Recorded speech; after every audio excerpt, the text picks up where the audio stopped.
ขณะนี้คณะแม่ชีเนาะโยคีผู้ปฏิบัติธรรมกับวัดร่ำเปิงตะโพธารามภายใต้ร่มปรมีธรรมของพระเดชพระคุณนะครับพระภาวนาธรรมภิรัตน์วิปัสสนาธุระกับเจ้าคณะอำเภอเมืองเชียงใหม่เจ้าวาดวัดร่ำเปิงตะโพธารามพร้อมกับพระสงฆ์องค์เดชท่านผู้ช่วยเจ้าวาดท่านรองเจ้าวาดนะครับตอนนี้แนะนำศรัทธาสาธุชนมานะครับต้อนรับคณะผู้บริหารท้องถิ่นนะครับทุกท่านเด้อนะครับทางคณะเทศบาลกับเทศบาลตำบลสุเทพนะครับเทศบาลเมืองสุเทพนะครับเทศบาลเมืองสุเทพตั้งแต่ท่านนายกท่านรองนายกท่านประธานสภานะครับท่านสมาชิกสภาเทศบาลถึง 2-3 เขตนะครับเรียนเชิญเนอได้ลงทะเบียนนะครับลงทะเบียนที่ท่านพระครูบดีกาสมัครยานะสีโลเลขานุการเจ้าคณะตำบลสุเทพเขต 1พร้อมกับทีมงานนะครับ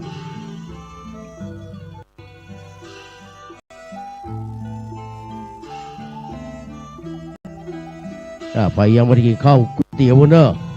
อันนี้กินละนี่เต็มละ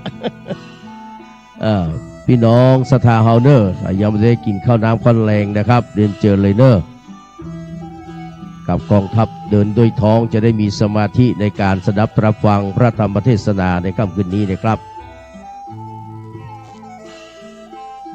กับห้องน้ำอยู่ทางด้านหลังนี้นะครับหลังวิหารหลังนี้นะครับเจอเลยค่ะนะครับนิมนต์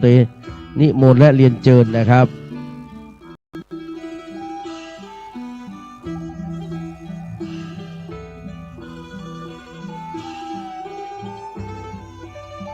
กับที่คือพระภิกษุสามเณรนั่งด้านในก็เนื่องจากว่ากับต้องคือศรัทธาญาติโยมได้เดินผ่านและเดินก่ายนะครับก็จะได้สะดวกสบายในการเข้ามาของพี่น้องศรัทธาญาติโยมนะครับต่างวัดก็เลยจัดให้อยู่ตั้งแถวในนะครับ3 แถว3 แถวแรกด้านในนะครับ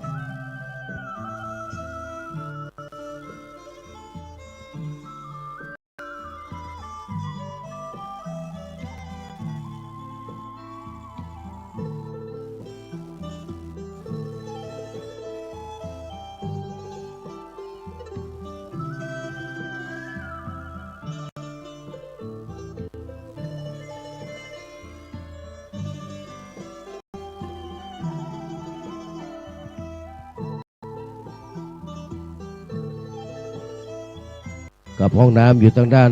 นี่นะครับหลังนี่นะครับเรียนเชิญเลยครับ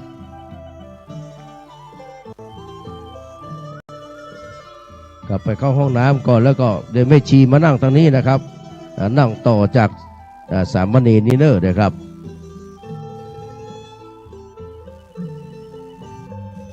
กับต้อนรับทุกท่านนะครับเรียนเชิญนะครับท่านผู้บริหารเทศบาลเมืองสุเทพนะครับ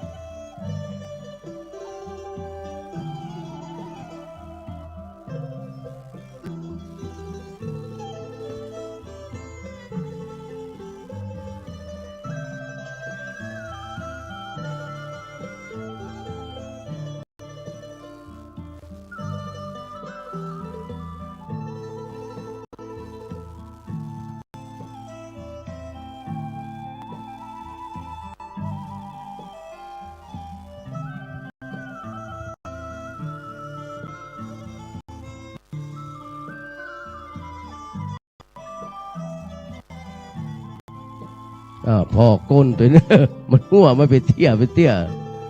ตะกี้ก็สาดมานะครับเดี๋ยวแม่ชีเรียนเชิญทางนี้นะครับต่อจากสามเณรเนอะแม่ชีนะครับเรียนเชิญครับแบบ3 แถวนะครับแม่ชีครับ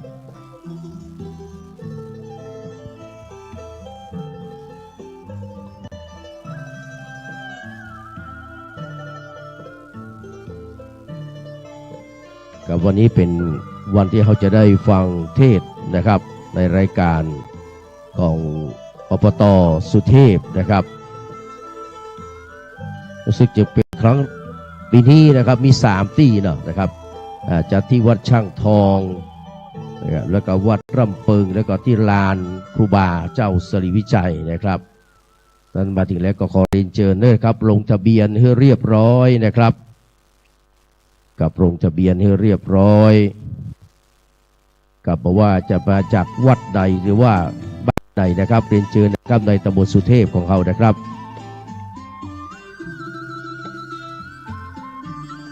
คณะกรรมการสถาเฮาก็บอกผ้าแห้งตัวเด้อนะครับตะกี้ก็7 กำลังพอมาวางตรงนี้พอดีมันตัดพอดีลงมาแหละครับกับตัดที่ห้องเลยนะครับต้องขยับเนาะ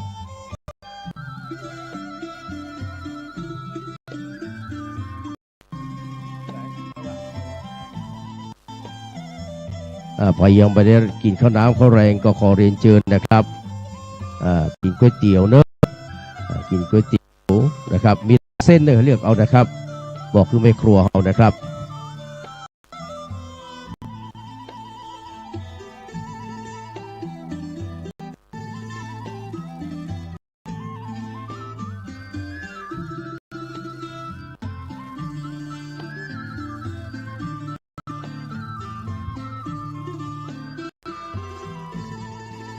กับการทำพิธีนะครับฟังเทศน์ของอบต.ในครั้งนี้ครับได้รับเมตตาธรรมจากท่านพระครูวิสุวัตรวรกิจโจนะครับผู้เจ้าอาวาสวัดฝ่ายหินและผู้อำนวยการสถานีคลื่น104.50 เมกะเฮิรตซ์นะครับได้ส่งพระภิกษุสามเณรเจ้าหน้าที่นะครับได้มาทำการถ่ายทอดสดนะครับทั้งเสียงและภาพกับผู้พี่น้องที่ได้รับชมอยู่ทางบ้านตัวแล้วก็ที่มาที่วัดตัวนะครับได้รับชมได้รับฟังกันอย่างทั่วถึงนะครับกับถวายการต้อนรับพระคุณเจ้านะครับทุกๆรูปนะครับลงทะเบียนแล้วก็นิมนต์ขึ้นมาทางบนนะครับสำหรับห้องน้ำอยู่ทางด้านหลังวิหารนะครับสองฝั่งเลยนะครับ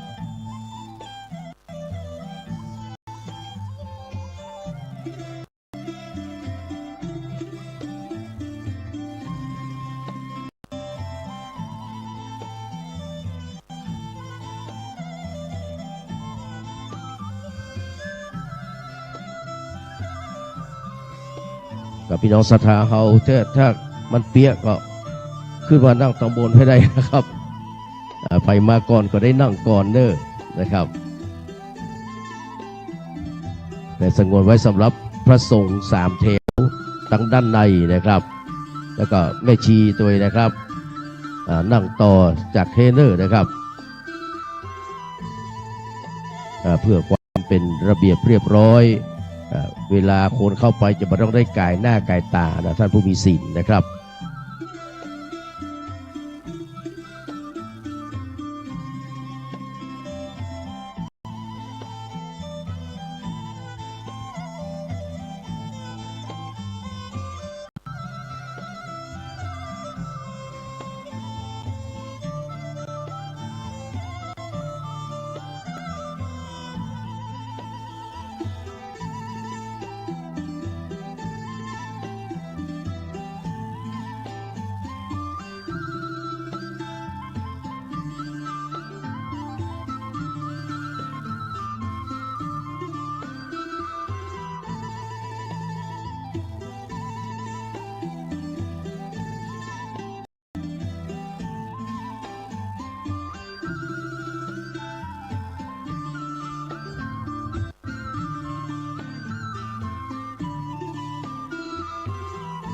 กับพระสงฆ์เจ้า3 แถวด้านในนะครับถ้ามีสามเณรขยับไปทางหลังคือท่านพระคุณเจ้านั่งก็ได้นะครับลูกขยับไปทางกลางๆหน่อยก็ได้ครับขยับลงลูกขยับลงออกไปคือท่านพระคุณเจ้านั่งหน้าเฮาลูกกับขอสมาเถอะนะครับเพราะว่าเดี๋ยวพระคุณเจ้าผู้จะมาแห่มหลายรูปหลายวัดอยู่นะครับสามเณรเขาขยับออกไปทางด้านล่างนะครับแล้วก็นิมนต์หลวงพ่อขยับเข้าทางด้านในนะครับหลวงพ่อหลวงพี่นะครับก็เพื่อความเป็นระเบียบเรียบร้อยนะครับ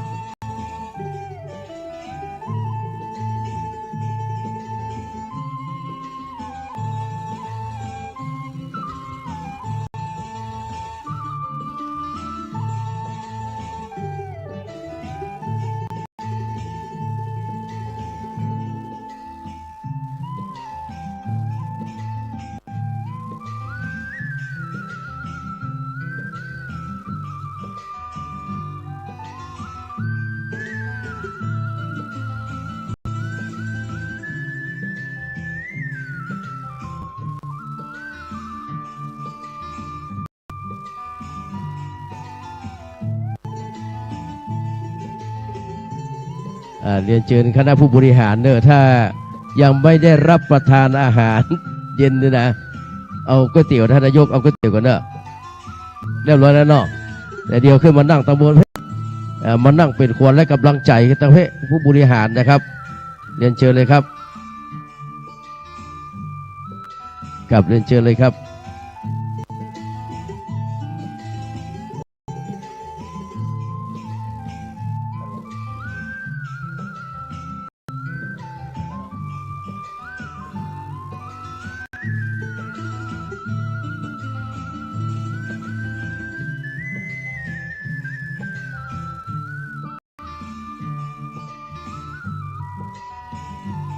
ท่าน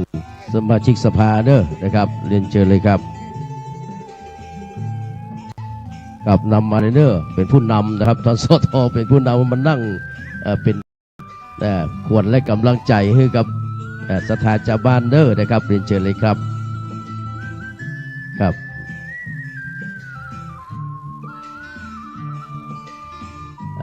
สำหรับท่านส่งข้าเจ้าหรือว่าหัววัดนะครับมาตานเอาปอนที่หลวงพ่อสุธีเนอะ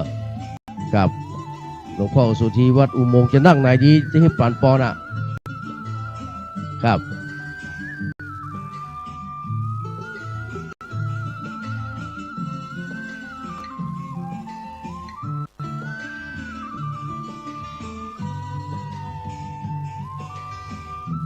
อะไรเจอเลยครับ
วันนี้เราได้รับเกียรติจากท่านนะครับนายกเทศมนตรีเมืองสุเทพนะครับกับท่านสุรเชษฐ์ตาคำมาพร้อมกับทีมงานผู้บริหารนะครับท่านรองทั้ง3ท่านนะครับพบกับเลขานุการสมาชิกสภาเทศบาลเมืองสุเทพทุกเขตนะครับก็วันนี้ได้มีศรัทธานะครับได้มาฟังธรรมนะครับในรายการนะครับหน่วยอบรมประชาชนประจำตำบลนะครับน่าจะเป็นครั้งที่1เนาะนะครับในปีนี้นะครับที่วัดช่างทองนะครับยินดีต้อนรับบรรดาผู้พี่น้องทุกคนทุกท่านเนอะนะครับได้ลงทะเบียนให้เรียบร้อยนะครับลงทะเบียนกับก็จะเขียนไว้ให้เรียบร้อยนะครับว่ามีที่ไหนพ้องนะครับเพื่อเป็นความสะดวกคือกับบรรดาพี่น้องตลอดถึงพระสงฆ์ข้าเจ้ากับที่ได้เมตตากลับมาร่วมฟังธรรมในวันนี้ตัวนะครับ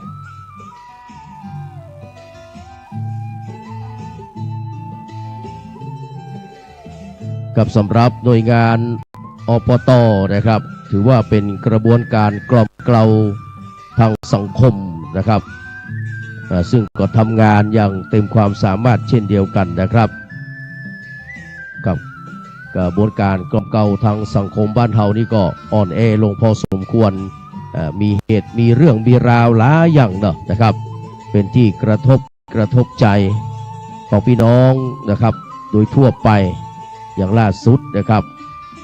ที่เมืองนนท์ที่น้องอายุ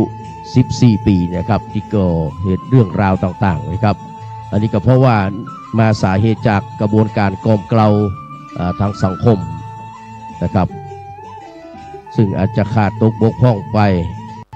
กับคนในสังคมก็เดินทางนะครับยากลำบากพอสมควรกับวันนี้เรามีโอกาส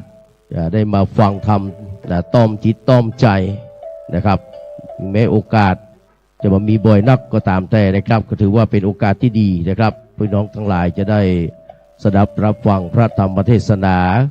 จากองค์ธรรมกถึกนะครับนั้นก็เรียนเชิญเนอะซอหาที่นั่งท่านรองวันเพ็ญขึ้นมานั่งบนกันได้เนอะคุณแม่วันเพ็ญคุณท่านรองวันเพ็ญมานั่งตั้งบนพวกไรเนอะนะครับ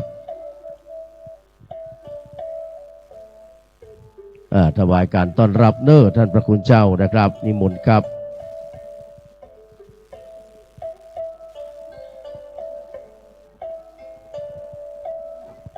สำหรับห้องน้ำนะครับ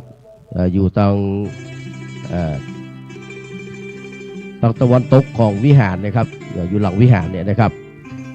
นิมนต์ครับอาจารย์ครับ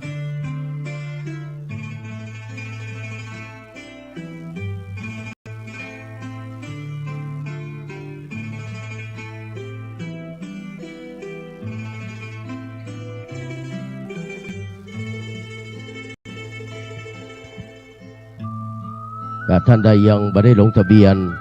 ก็ไปลงทะเบียนให้เรียบร้อย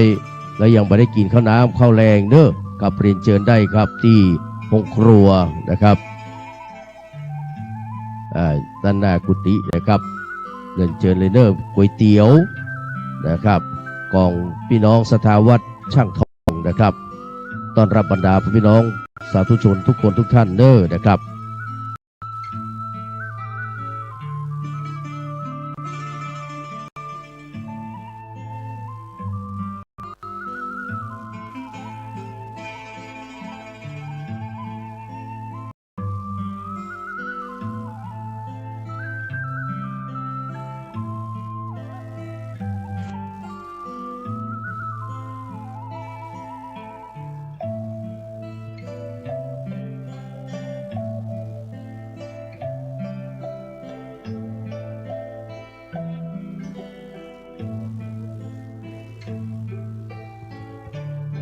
เรียนเชิญเด้อ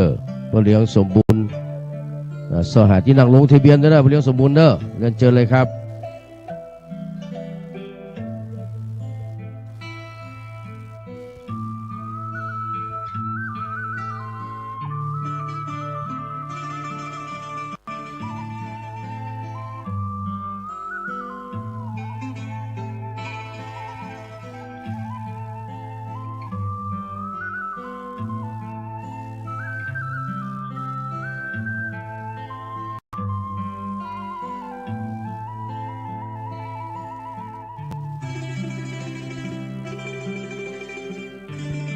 กับสำหรับหัววัดที่จะเข้ามาร่วมทำบุญนะครับ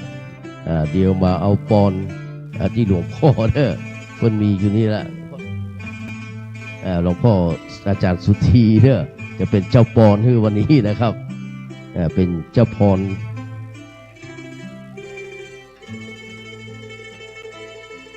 วันนี้ก็จะได้รับเมตตาธรรมจากพระมหาเถระนุเถระซึ่งเป็นเจ้าคณะพระสังฆธิการในตำบลสุเทพครับทั้งสองเขตตั้งแต่พระเดชพระคุณหลวงพ่อนะครับพระภาวนาธรรมาภิรัตน์วิปัสสนากับเจ้าคณะอำเภอเมืองเชียงใหม่เจ้าวาดวัดร่ำเปิงตะโปธารามเป็นต้นนะครับหลวงพ่อพระครูโกศิษฐ์ปริตยาพรเจ้าคณะตำบลสุเทพเขตหนึ่งวัดป่าแดงมหาวิหารนะครับและก็ท่านพระครูธีรสุตพจน์ด็อกเตอร์ อาจารย์พระมหาสง่าธีรสังวโรนะครับเจ้าคณะตำบลสุเทพเขต2วัดผาลาดสกิทาคามีเป็นต้นนะครับพระสงฆ์องค์เจ้า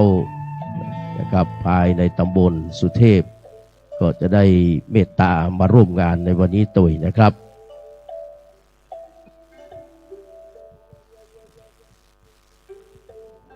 พี่น้องศรัทธาก็ขอเรียนเชิญเนอร์นะครับขึ้นมาตำบลก็เหลือจะนักอยู่เนอร์นะครับ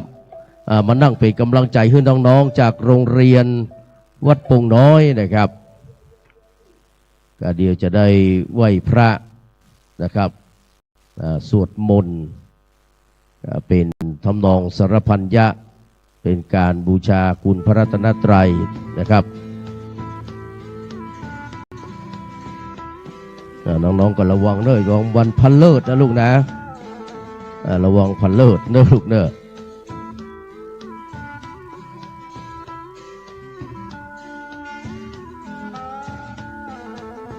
น้องๆทหารหารจากกองบิน41กับหลาย10ชีวิตเหมือนกันครับที่มาถวายงานคือท่านอาจารย์ปรีชาในวันนี้ก็ต้องขอขอบคุณอนุโมทนานะครับ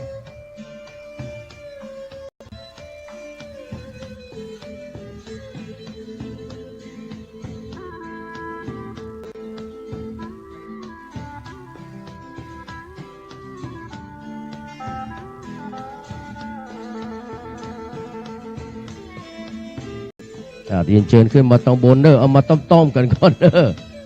มาต้มตำบลเนอพ่อเลี้ยงอัดเนาะเรียนเชิญเนอขึ้นมาตำบลเนอครับ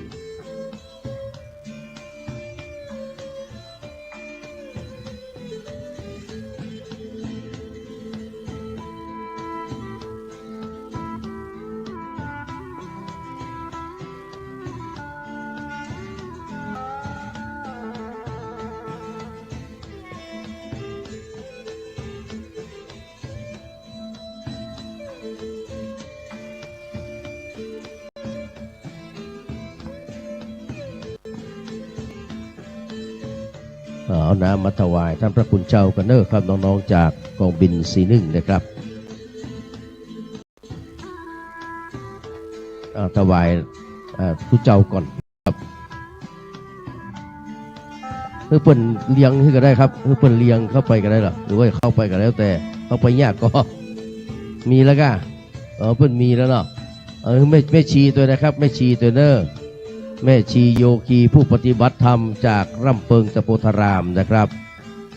ภายใต้ร่มปรมีธรรมของพระเดชพระคุณพระภาวนาธรรมภิรัตน์วิปัสสนาธุระกับเจ้าอาวาสนะครับ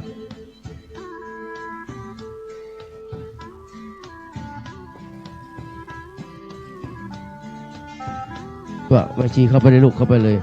แล้วก็เดี๋ยวมาที่ทีมงานผู้บริหารมีแล้วเนาะ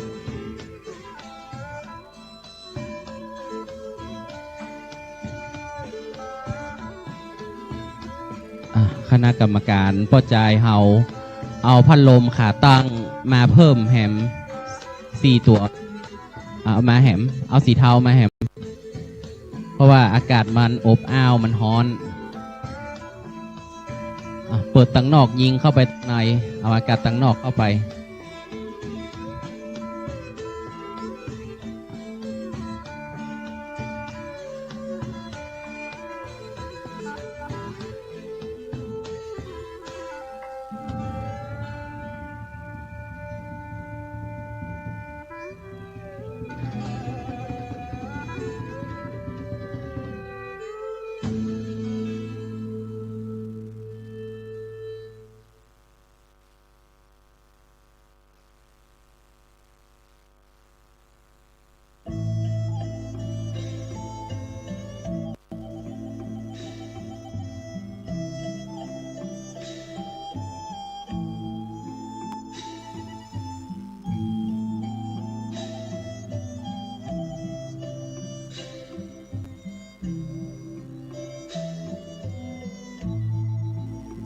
ครับเดี๋ยวสกรรมจะมีการตั้งพัดลมสีเทาเสริมนะครับ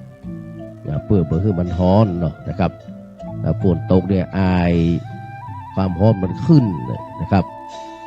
ฝนตกแทนที่ว่าจะได้เย็นนะครับสมร้อนเหลือเก่าเพราะไอดินมันขึ้นนะครับอันนี้มนต์สามเณรเข้าไปนั่งตัวเปื้อนๆทางด้านใน3 แถวในนะลูกนี่มนต์เลยครับครับเข้าไปทางใดทางลูก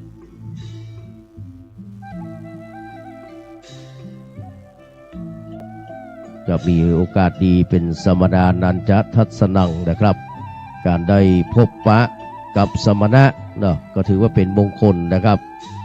มีกาเลนะธรรมสวนังกาเลนะธรรมสักฉาได้ฟังธรรมตามการเวลาอันเหมาะสมได้สนทนาธรรมตามกาลเวลาอันเหมาะสมก็ถือว่าเป็นมงคลเช่นเดียวกันครับในมงคล38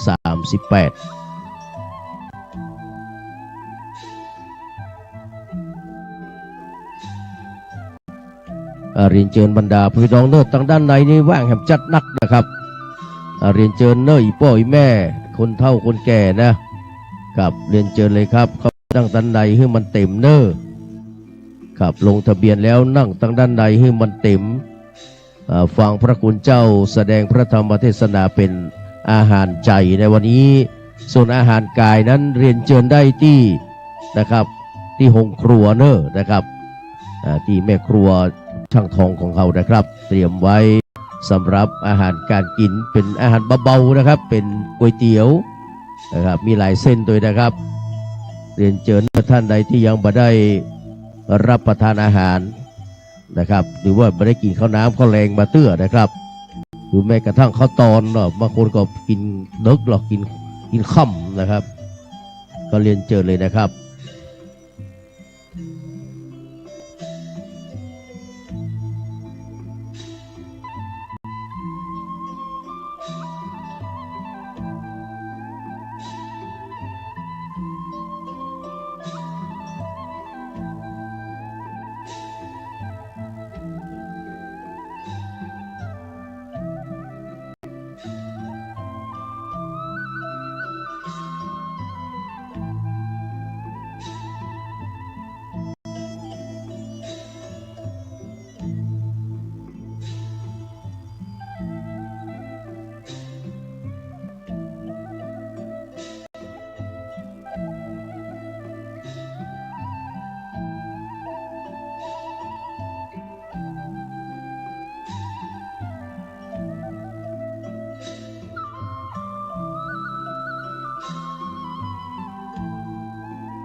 เรียนเชิญพี่น้องศรัทธาเนอะครับ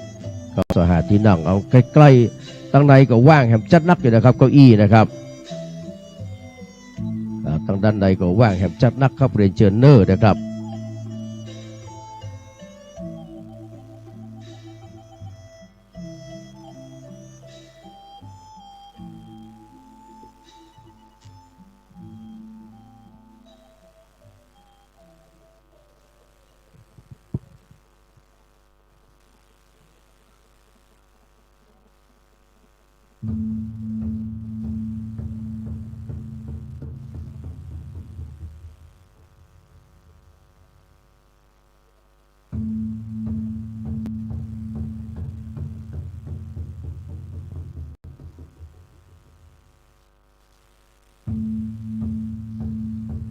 กับท่านที่มาถึงแล้วยังไม่ได้ลงทะเบียนนะครับก็ขอเรียนเชิญนะครับได้ลงทะเบียนที่โต๊ะ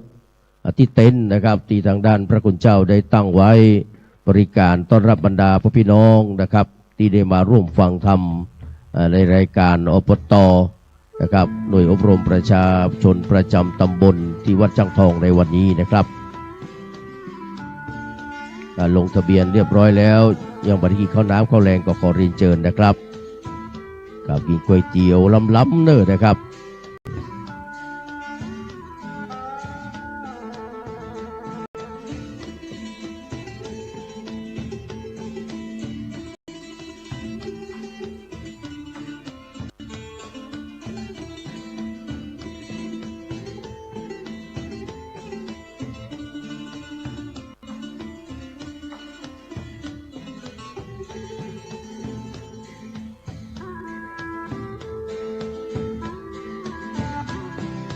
ค่อยๆเดินเนอะครับระวังมันมืดนะครับถ้าว่าฝนตกใหม่นะครับ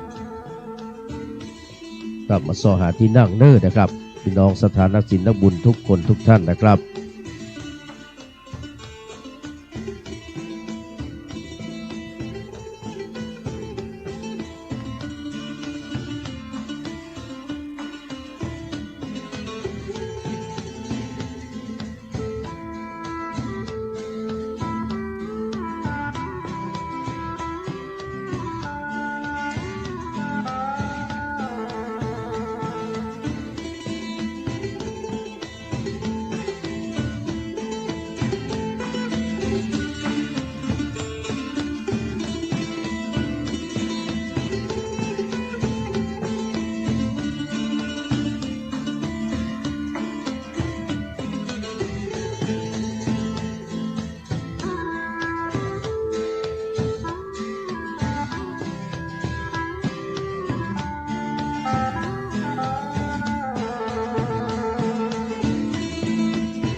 เรียนเชิญนะครับเข้ามาถึงแล้วกับที่วัดช่างทองนะครับลงทะเบียนตามหมู่บ้านตามสถานที่เนอะนะครับวัดตัวเองนะครับแล้วก็มาซอหาที่นั่งนะครับหรือว่าจะรับประทานอาหารหรือว่าจิบข้าวน้ำข้าวแรงก็ได้นะครับเรียนเชิญเลยนะครับที่โรงครัวแม่ครูเตรียมก๋วยเตี๋ยวไว้ต้อนรับบรรดาพี่น้องนักศิลป์นักบุญนะครับ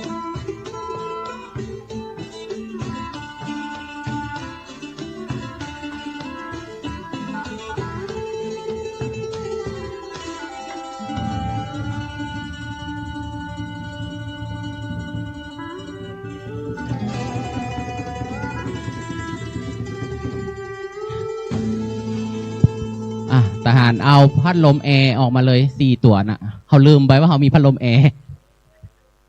เอาพัดลมแอร์ออกมาเลยเนอะ4 ตัวเอามาแตนพัดลมแตเนี่ยแล้วพัดลมแตไปฮื้อสถาตังหลัง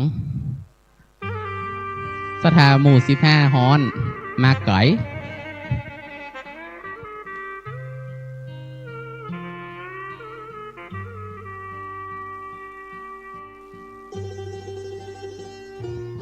เป็นการตัดสินใจนะวินาทีสุดท้ายของเจ้าอาวาสเนอะครับว่ามีพัดลมแอร์ ลืมไปเดี๋ยวจะเอาพัดลมนี่ไปขึ้นศรัทธาเฮาทุกจุดเนอะก็บ่ต้องกลัวฮ้อนบ่ต้องกลัวยุงเนอะ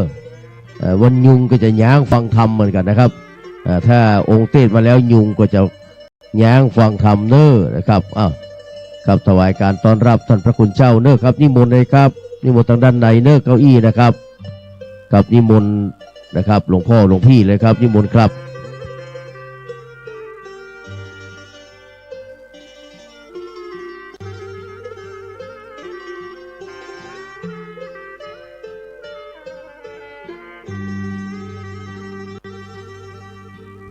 นิมนต์นะครับหลวงพ่อหลวงพี่จากวัดใหม่ห้วยทรายเนอะนะครับ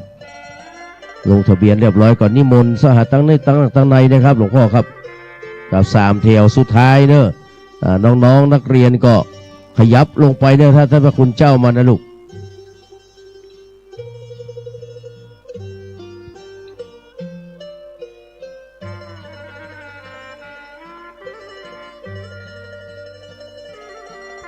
หลวงพ่อวัดสวนดอกจะไปทางใดขึ้นนิมนต์ทางเพศเนาะลงทะเบียนกันเนาะครับ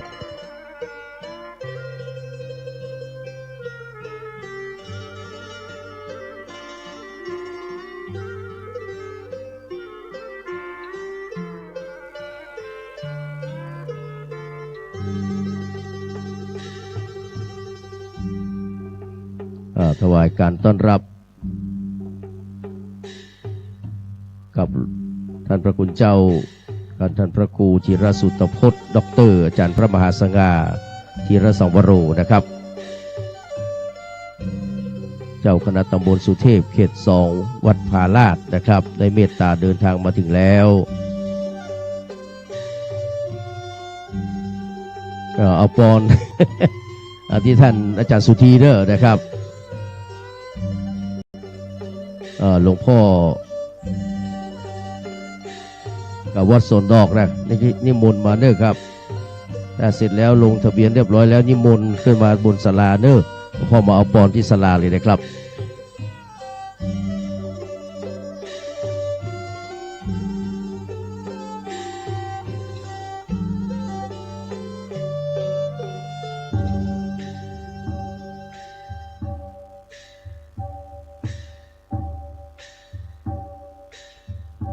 หลวงพ่อพระครูสาธรนะครับธรรมสิทธิ์เนาะผู้ช่วยเจ้าวาดวัดสวนดอกพระรามหลวงของกรรมสงฆ์กันเองเด้อถ้าลงทะเบียนแล้วกราบอาราธนาหลวงพ่อนะครับขึ้นมาตังบนเด้อกราบขึ้นมาตังบนเด้อท่านประธานสภาประยุนเนาะเรียนเชิญในขั้นตอนไหนเนอะก็มานั่งหน้าพี่เลยครับประยุนมี2ประยุน นี่เรียนเชิญเลยกันนะครับเรียนเชิญนะครับ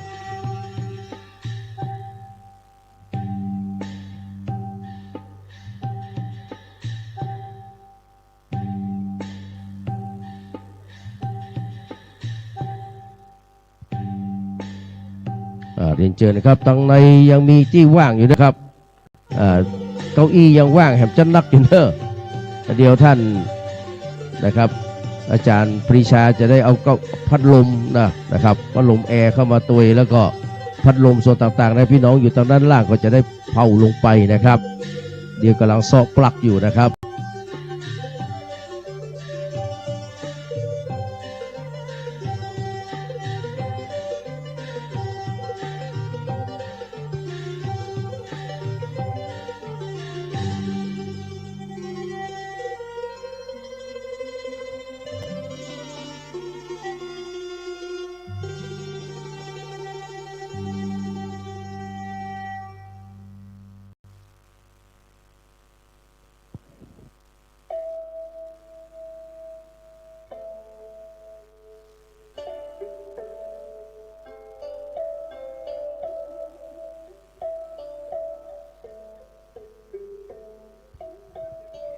ครับหลวงพ่อพระครูสาธรธรรมสิทธิ์นะครับผู้ช่วยเจ้าวาดวัดสวนดอกพระรามหลวงพระนักเทศชื่อดังเด้อครับนิมนต์ครับนิมนต์ครับ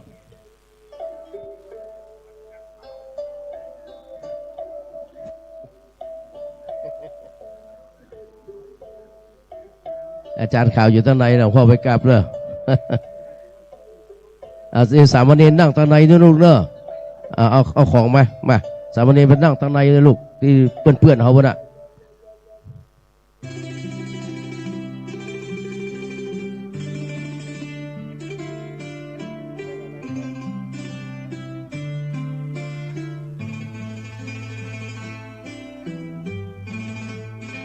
พัดลมแอร์กำลังมาแล้วเนอะสหัสจุดมันเนอะที่ว่าสามารถวางได้นะครับที่มีปลั๊กเนี่ยใกล้ๆคงจะเอาแตนตะกี้แหละเอาแตนจุดตะกี้วันนี้ต้องขอบคุณน้องๆทหารนะครับจากบิน41นะครับกองบิน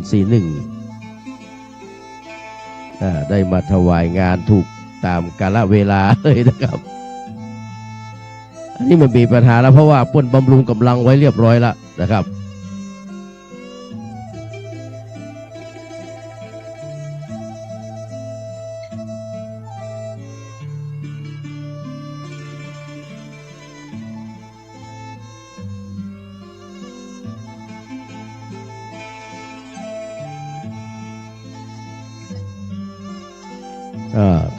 ถวายหัววัดที่ท่านพระอาจารย์สุธีเด้อครับวัดอุโมงค์เด้อที่อาจารย์สง่ามาละเจ้าคณะตำบลมาละตามที่อาจารย์สง่าก็ได้เด้อนะครับ ล่าสุดนี้ครับท่านพระคุณเจ้าพระภิกษุสงฆ์สามเณรจากวัดประธานพรนะครับ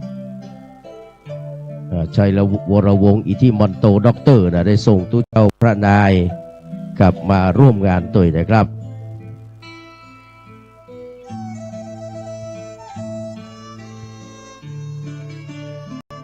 ตอนนี้มีพัดลมเดี๋ยวก็จะอุ่นแล้วครับเดี๋ยวได้อุ่นละเดี๋ยวได้เย็นละนะครับ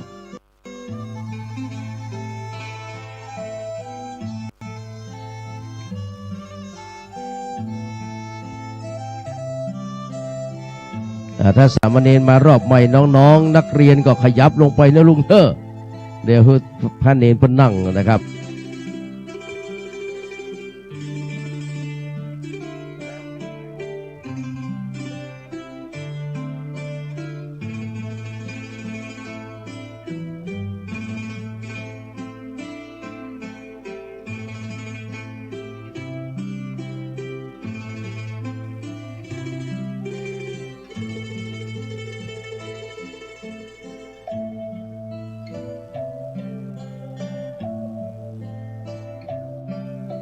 กับขณะนี้เวลา 18:06 นาทีนะครับกับเรียนเชิญบรรดาพี่น้องได้มาถึงแล้วลงทะเบียนให้เรียบร้อยเนอะนะครับกับลงทะเบียนให้เรียบร้อย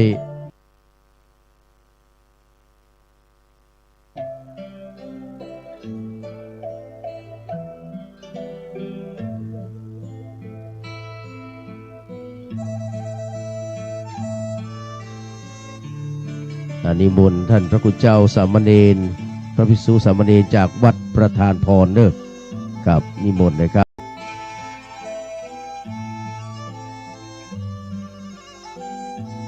น้องๆนักเรียนก็พอที่นั่งเทรนเนอร์ดูเนอะนะครับ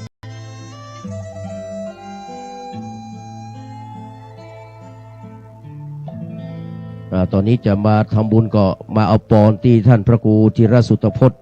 ดร.อาจารย์พระมหาสง่านะครับ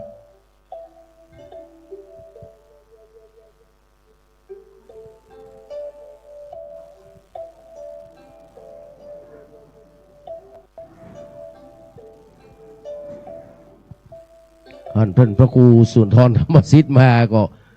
กึดบอกออกว่าว่าสวนดอกมาอย่างว่าสวนดอกก็อยู่ตำบลสุเทพ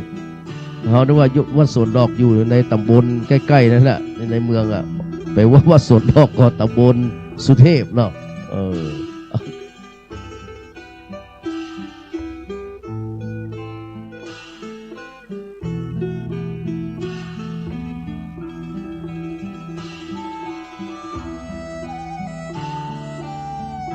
ขอบคุณน้องๆทหารจากกองบิน41นะครับได้ถวายงานอย่างเต็มที่เนอะแล้วก็เสิร์ฟน้ำตุยนะครับ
ขณะนี้หัววัดประมาณสัก 7หัววัดนะครับ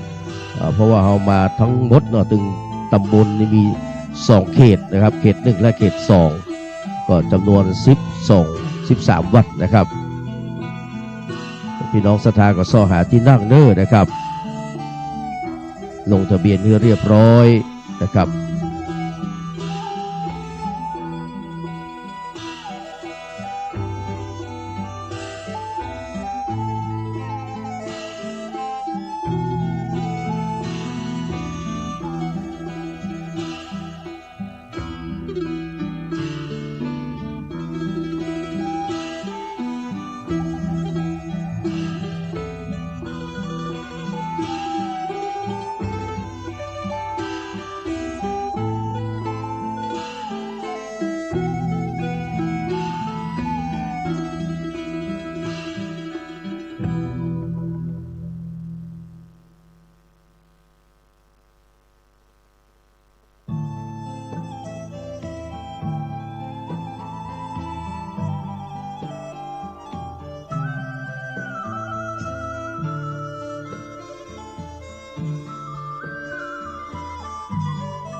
กับสำหรับห้องน้ำนะครับอยู่ตอนด้านหลังวิหารนะ2ฝั่งเลยเด้อครับด้านหลังศาลานี่ตัวนะครับ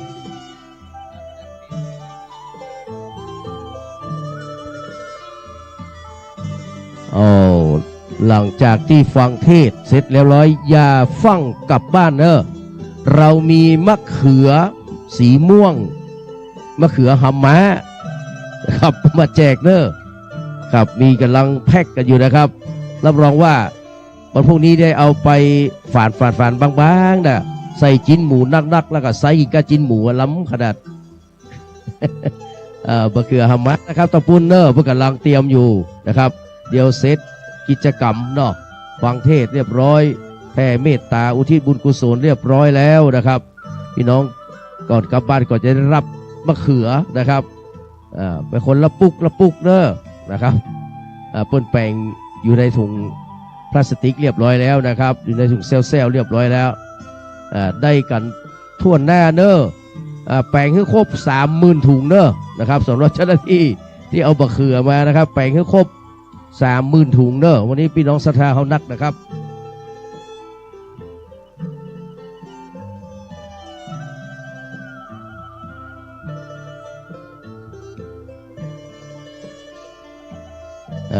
มีตึงอิ่มท้องก่อนอิ่มกายแล้วก็อิ่มใจแล้วก็เอาไปไว้บนผูกตัวยนะสำรองเผื่อไว้บนผูกตัวยนะครับมะเขือนี่นะครับเอาสมมติเพื่อจะเอาทอดใส่แป้งจุ๊บแป้งนะครับกับ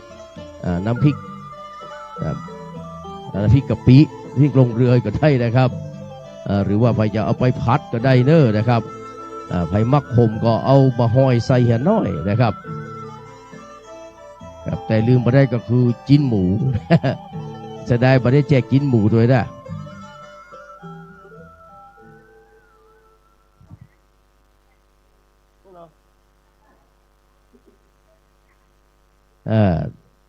ก็เกียมไมเนอร์นะครับเดี๋ยวถ้าเซตงานก็ถึงจะแจกนะครับตอนนี้แจกมาได้เตี้ยแจกแล้วนะครับแจกก็ต้องฟังธรรมะให้เรียบร้อยก่อนนะครับ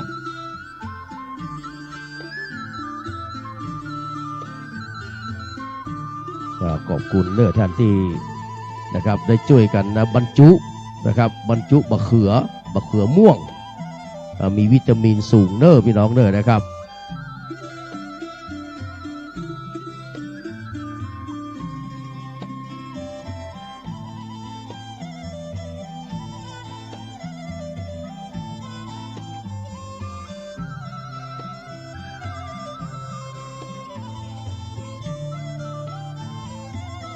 ก็พอพิธีการของเขาจะเริ่มประมาณทุ่มหนึ่งนะครับ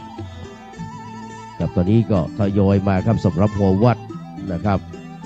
ในตำบลสุเทพของเขานะครับ ตั้งแต่วัดดอยสุเทพเนาะนะครับ ยกเว้นวัดหมู่บุญอยู่ในเขตของช้างเผือกนะครับมีวัดหมู่บุญวัดจังเชียนนี่ไปอยู่ในตำบลช้างเผือกนะครับวัดดอยสุเทพวัดผาลาดนะครับวัดศรีโซดาครับมาจนถึงวัดฝ่ายหินวัดป่าแดงนะครับเป็นต้นนะครับตรงมาเขตตรงนี้เป็นของตำบลสุเทพวัดประธานพรนะครับวัดโป่งน้อยนะครับวัดใหม่ห้วยทรายเนาะนะครับเป็นต้นนะครับมาจนถึงวัดช่างทองเขาเนี่ยนะครับก็เป็นตำบลสุเทพรวมกันแล้วมีประมาณ12 วัดนะครับ12 หมู่วัดครับวันนี้ก็จะได้มาทุกหัววัดนะครับมาร่วมกิจกรรมหน่วยอบรมประชาชนประจำตำบลนะครับเริ่มตั้งแต่ปี 2518 นะครับ2518 นี่เพิ่งเริ่มอบตนะครับคือสมเด็จนะครับพระพุทธโฆษาจารย์ฟื้นชูตินทโรนะครับเพิ่นเป็นคนริเริ่มและมีการมาปรับปรุงเปลี่ยนแปลงให้มันเหมาะสมเข้ากับยุคกับสมัยในพศ 2546 นะครับใจตั้งแต่นั้นเป็นต้นมาก็20 กว่าปีเช่นเดียวกันนะครับก็เปลี่ยนสลับซับเปลี่ยนเป็นประธานหน่วยอบรมประชาชนประจำตำบลแต่ละวัดไปนะครับสลับซับเปลี่ยนกันนะครับกับท่านมาแล้วขอเรียนเชิญนะครับได้ลงทะเบียนตัวเนอร์นะครับลงทะเบียนให้เรียบร้อยกับลงทะเบียนก่อนนะครับแล้วก็ซ่อหาที่นั่งเนอร์นะครับก๋วยเตี๋ยวยังมีแหมเยอะอยู่นะครับพี่น้องที่ยังไม่ได้กินข้าวน้ำข้าวแรงก็ขอเรียนเชิญนะครับก๋วยเตี๋ยวนะครับ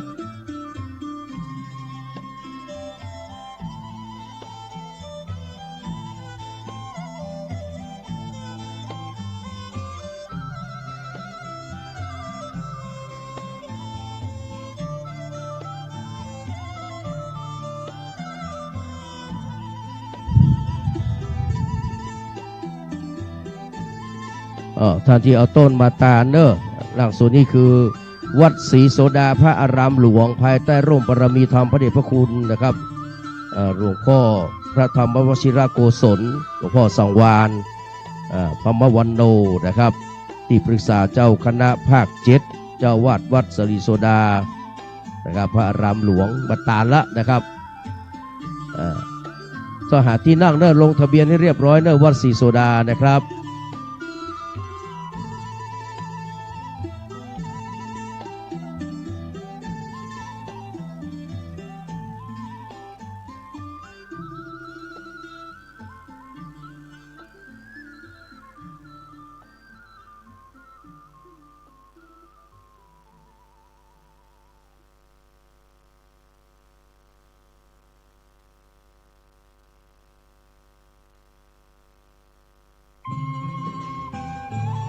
เรียนเชิญเนอร์ลงทะเบียนให้เรียบร้อยเนอร์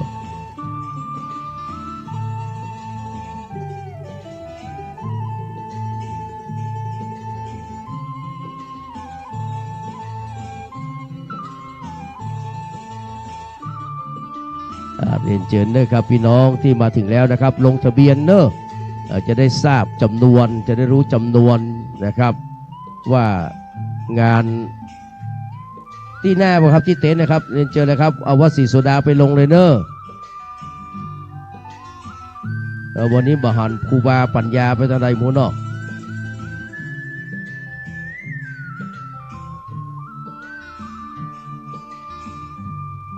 กับที่เต็นท์บนเนอร์นะครับ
ขณะนี้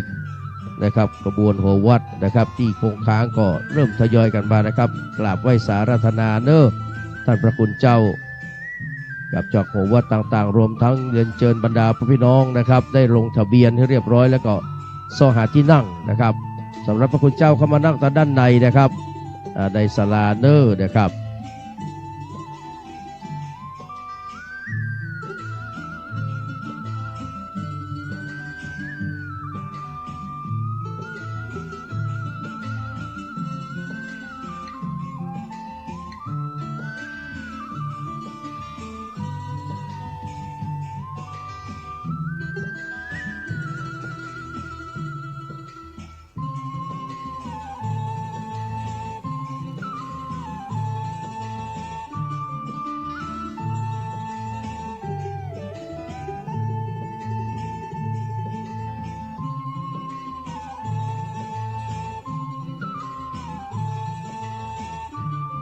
กับถวายการต้อนรับ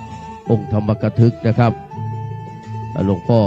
พระครูอดุลศิลกิจประภัฏฐานวุฒโธนะครับเจ้าคณะตำบลหายาเขตหนึ่งนะครับเดี๋ยวอาจารย์แอนเข้ามาให้กำเนิด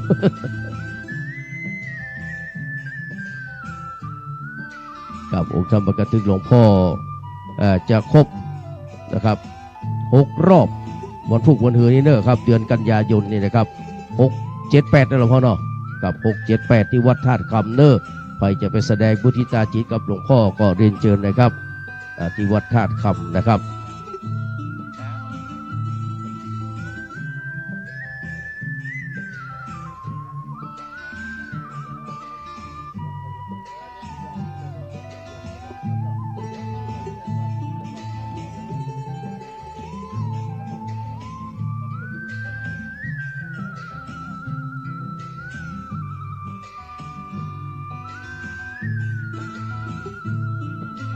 ตัวพี่เลขานะครับนิมนต์เนอร์ตาที่ทุดเจ้าหลวงนะครับท่านพระครูธีรสุตพจน์นะครับวัดผาลาดสกิตาคามีนะครับครับสำหรับกำหนดการนะครับหน่วยอบรมประชาชนประจำอำเภอคณะสงฆ์ตำบลสุเทพหน่วยอบรมประชาชนตำบลสุเทพณวัดช่างทองร่วมกับเทศบาลเมืองสุเทพกับร่วมสืบสารพระราชปณิธานสืบสารรักษาช่างทองตำบลสุเทพอำเภอเมืองเชียงใหม่จังหวัดเชียงใหม่กับวันอาทิตย์ที่9 สิงหาคม 2569กับเริ่มตั้งแต่เวลา 18.00 น.นะครับกับเวลา 17.00 น.คณะสงฆ์คณะศรัทธาทุกวัดลงทะเบียนพร้อมเพรียงกันณจุดลงทะเบียนวัดช่างทองเวลา 17.30 น.นะครับประธานสงฆ์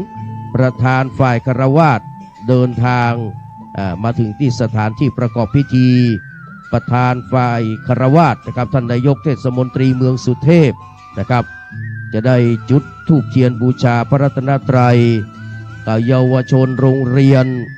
บ้านปุ่งน้อยเนาะนะครับจะได้นำไหว้พระนะครับทำนองสรพัญญะและสวดนะครับพระพุทธคุณพระธรรมคุณพระสังฆคุณนะครับประธานฝ่ายคฤหัสถ์นายกเทศมนตรีเมืองสุเทพจะได้มอบทุนการศึกษากับโรงเรียนบ้านวัดปุ่งน้อยนะครับจากนั้นเวลา 18.30 น.นะครับประธานฝ่ายคฤหัสถ์ท่านนายกเทศมนตรีเมืองสุเทพถวายสักการะประธานสงฆ์นายกเทศมนตรีเมืองสุเทพกล่าวเปิดงานประธานฝ่ายคฤหัสถ์เปิดกรวยเครื่องสักการะหน้าพระบรมฉายาลักษณ์นะครับถวายความเคารพแล้วก็เขาจะได้ลุกขึ้นยืนนะครับจะได้เปิดเพลงสรรเสริญพระบารมีจนจบแล้วก็จะได้เข้าสู่นะครับพิธีการนะครับ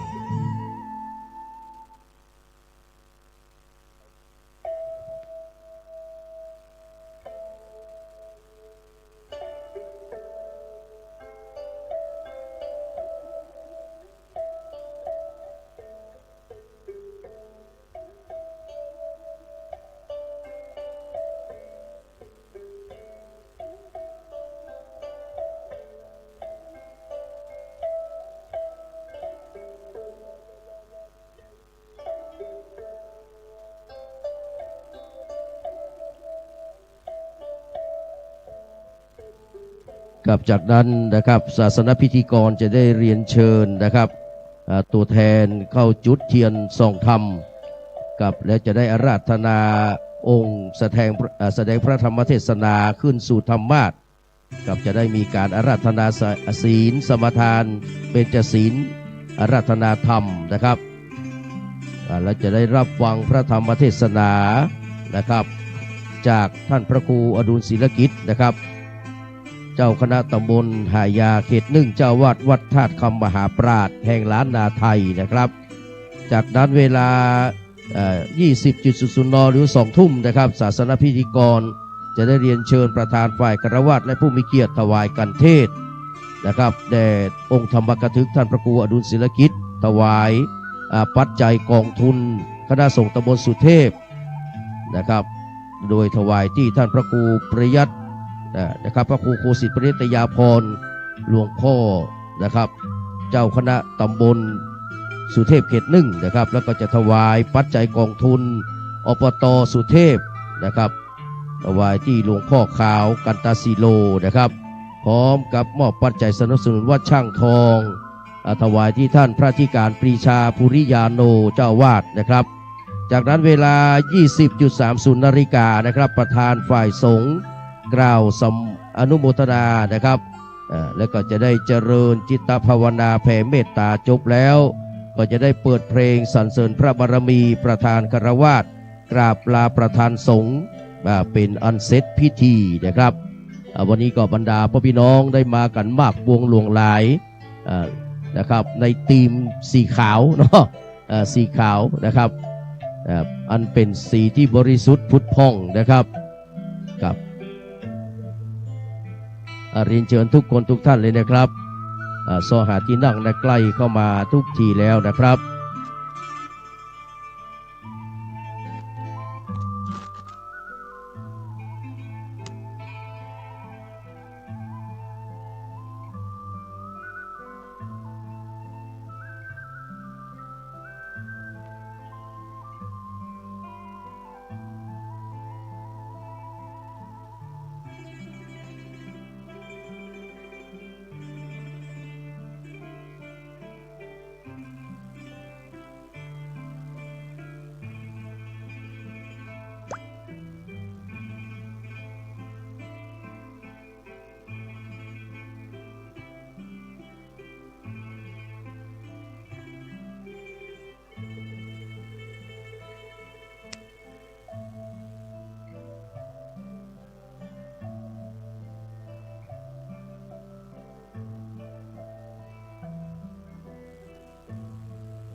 ศักดิ์สิทธิ์มนต์คลังได้พบหนทางสร้างสรรค์ให้ใจสุขยิ่งนักบุญชุดขาวกลุ่มหนุ่มสาวสวยเพลิดพลิ้งซาบซึ้งพระธรรมแท้จริงทั้งเวียงพิงร้อยใจประสานเราเคยสัมพันธ์พบกันวันเข้าพรรษาสืบสานนานมาด้วยความศรัทธามุ่งมั่นรักใคร่ปรองดองถวายเงินทองทำบุญร่วมกันสวดมนต์ส่อเสียงกังวาน เยาวชนแข่งขันสารพันปัญหาขอบคุณเจ้าคุณพระธรรมนิเทศผู้ให้ขัดเกลาจิตใจได้ฟังพระเทศนาพี่น้องทั่วท้องทุกถิ่นที่มาได้สักการะบูชาพระทักษิณาศาสดาของเราทรงใจถึงกันหมุนวันผ่านทันกลับย้อนธรรมะสัญจรให้พรข้าพุทธเจ้าถึงเทศกาลเข้าพรรษามาถึงอีกคราขบวนรถด่วนชุดขาวของกลุ่มหนุ่มสาวเชิดชู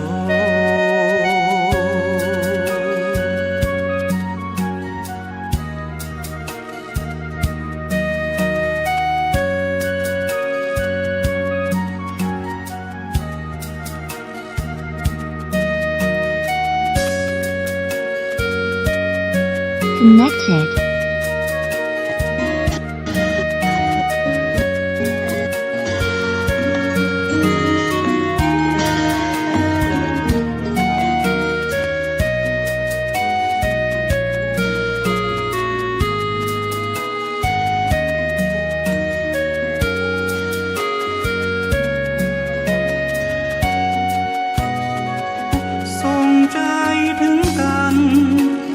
วันผ่านทันกลับย้อ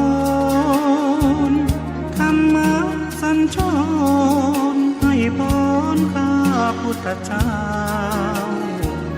ถึงเทศกาลเข้าพรรษามาถึงอีกคราขบวนรถด่วนชุดขาวของกลุ่มหนุ่มสาวเชิดชู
ขัดเกลาจิตใจ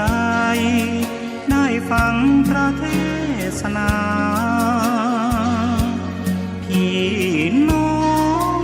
ทั่วท้องทุกถิ่นที่มา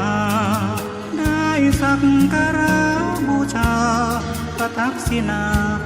ศาสดาของเราทรงใจถึงกันห านทันกลับโยนธรรมะสัญจรให้พรข้าพุทธเจ้าถึงเทศกาลเข้าพรรษามาถึงอีกคราขบวนรถด่วนชุดขาวของกลุ่มหนุ่มสาวเชิดชู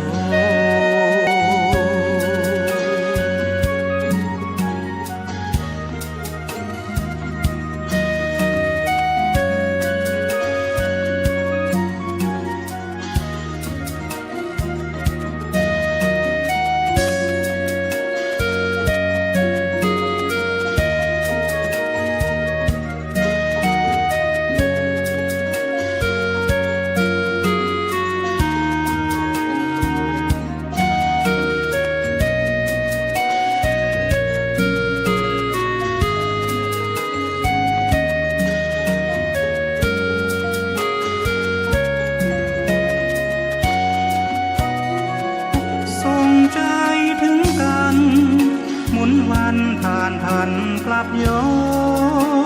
นธรรมะสัญจรให้พรข้าพุทธเจ้าถึงเทศกาลเข้าพรรษามาถึงอีกคราขบวนรถด่วนชุดขาวของกลุ่มหนุ่มสาวเชิดชู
ศักดิ์สิทธิ์มนต์คลังได้พบหนทางสร้างสรรค์ให้ใจสุขยิ่งนักบุญชุดขาวกลุ่มหนุ่มสาวสวยเพลิดพลิ้งทราบซึ้งพระธรรมแท้จริงทั้งเวียงพิงร้อยใจประสาน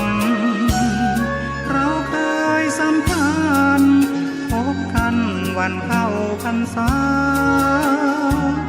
สืบสานนานมาด้วยความศรัทธามุ่งมั่นรักใคร่ปรองดองถวายเงินทองทำบุญร่วมกันสวดมนต์สอดเสียงกังวานเยาวชนแข่งขันสารพันปัญหาขอบคุณเจ้าคุณพระธรรมนิเทศผู้ให้ขัดเกลาจิตใจได้ฟังพระเทศนาพี่น้องทั่วท้อง คณะสถาเฮาตอนนี้ตังบนศาลาว่าง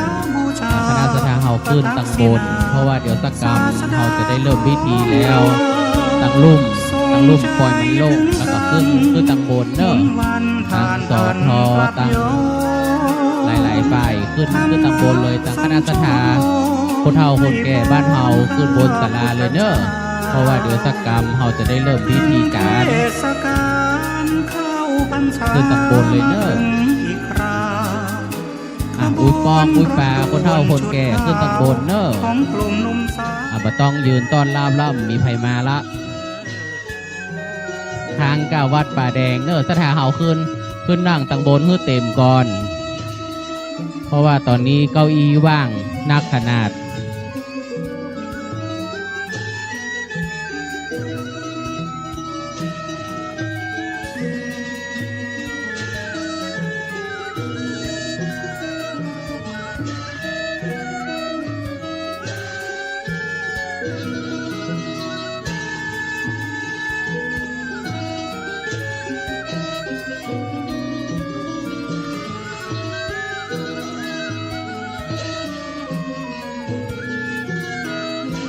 พ่อหลวงบ้านหมู่7บ้านช่างทองบ้านหยังขึ้นตังบนเนอปากันมาท่านรองประธานสภาท่านหยังขึ้นมาเนอสถาเฮาขึ้นมาเนอจะไปฮือได้เอิน3 รอบจะถ้าเกิน3 รอบไปนี่จะบอกค่อยม่วนแล้วนะเสียงเฮาขึ้นมาเนอขึ้นมาบนศาลาตอนนี้เฮาเอินรอบที่1อยู่ม่วนเสียงเฮาม่วนอยู่รอบที่2ก็ม่วนอยู่รอบที่3ก็ม่วนเนอขึ้นมาเนอเพราะว่าเดี๋ยวเราจะเริ่มพิธีแล้วท่านผอกองศึกษายมวันเพ็ญแม่หลวงทรายคำขึ้นมาเนอขึ้นมาตั้งบนว่างเบอร์เหี่ยซะท่าเก้าอี้นักขนาด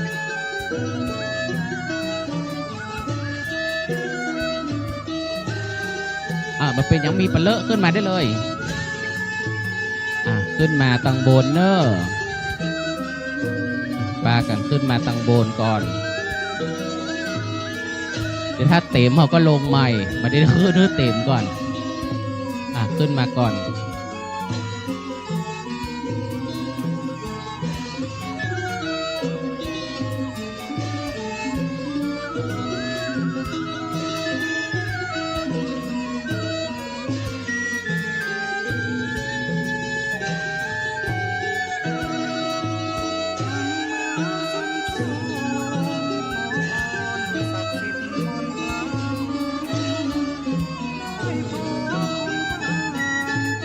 มาเนอร์ได้แหม40อยู่มาเลย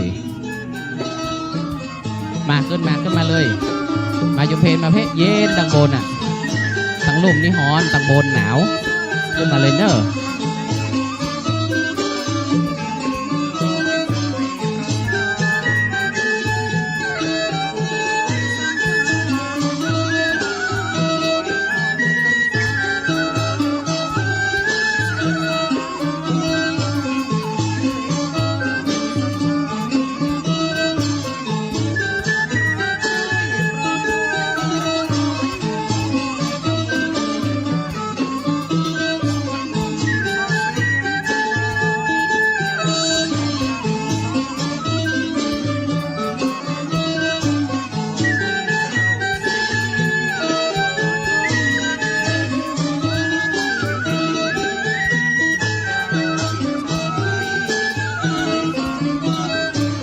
กับขอ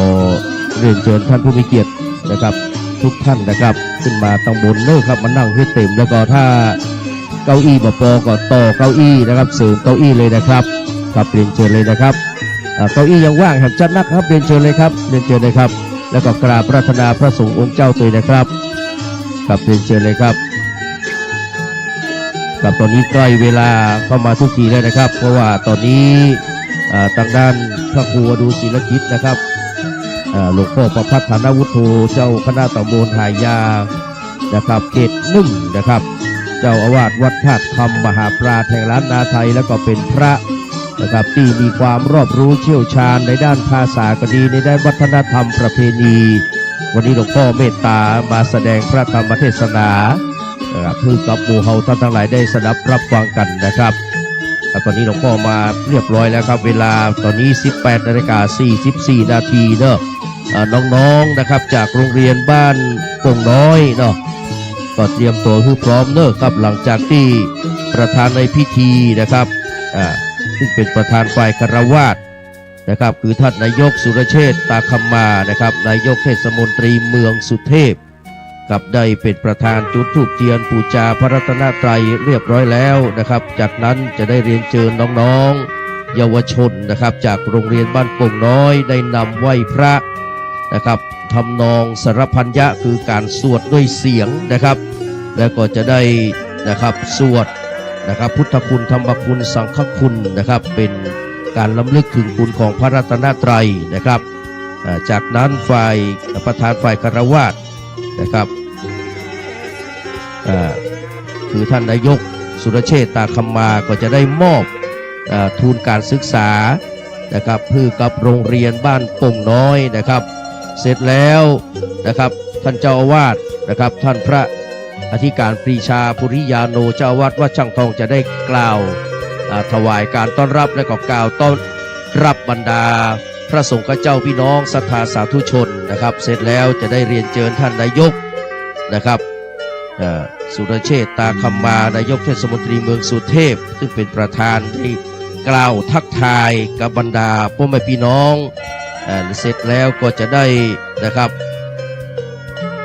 ทำพิธีนะครับเปิดกรวยถวายความเคารพเนาะนะครับแล้วก็จะมีการบรรเลงเพลงสรรเสริญพระบารมีนะครับจบแล้วจะได้เข้าสู่พิธีเป็นลำดับต่อไปนั่นก็คือจะได้เรียนเชิญนะครับท่านกำนันนะครับเมธาพันธ์นะครับพุทธกิจนะครับพุทธกิจนาภานะครับได้จุดเทียนส่องธรรมเสร็จแล้วจะปุจจารจะได้อาราธนาศีลอาราธนาธรรมเป็นลำดับต่อไปแล้วเขาจะได้รับฟังพระธรรมเทศนาจากท่านพระครูอดุลศิลกิจนะครับ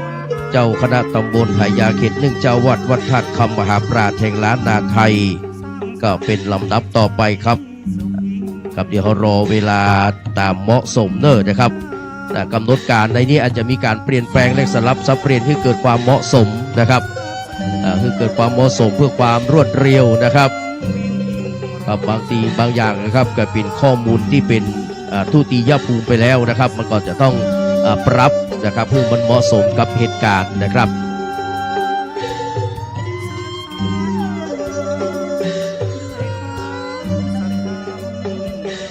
เรียนเชิญบรรดาพ่อพี่น้องเนอะเหลือเวลาให้มันนักเลยนะครับครับทางอาจารย์ปรีชาบอกว่านะครับจะไปของครั้งที่3 เสียงจะเปลี่ยนไปนะครับตอนนี้ก็เรียนเชิญเนอะเก้าอี้ยังว่างอยู่นะครับมานั่งเป็นกู้ท่านนายกเนอะมานั่งให้กำลังใจท่านนายกผู้บริหารนะครับคณะเทศบาลตัวแล้วก็พี่น้องสมาชิกสภาเทศบาลและพี่น้องศรัทธาวัดช่างทองแล้วก็ทุกวัด12วัดนะครับในตำบลสุเทพนี่นะครับตั้งแต่วัดพระธาตุเจ้าดอยสุเทพราชวรวิหารนะครับภายใต้ร่มปรมีธรรมของพระเดชพระคุณหลวงพ่อนะครับพระธรรมเสนาบดีเจ้าคณะภาค7ลำยังใบลำพูนแม่ฮ่องสอนนะครับจากนั้นก็จะมีวัดศรีโซดาพระอารามหลวงวัดสวนดอกพระอารามหลวงวัดฝ่ายหินวัดประธานพรวัดผาลาดวัดป่าแดงมหาวิหารวัดร่ำเปิงตะโพธารามวัดอุโมงค์สวนพุทธธรรมวัดโป่งน้อยวัดใหม่ห้วยทรายและก็วัดช่างทองรวมถึงหมด12วัดนะครับถวายการต้อนรับหลวงพ่อท่านพระครูนะครับโคสิทธิ์ปริยติยาพรนะครับหลวงพ่อธีรพงศ์สิรินทโรนะครับเจ้าคณะตำบลสุเทพเขต1และก็เจ้าวาดวัดป่าแดงมหาวิหารกับประธานสงฆ์ให้เมตตาเดินทางมาถึงเป็นที่เรียบร้อยนะครับ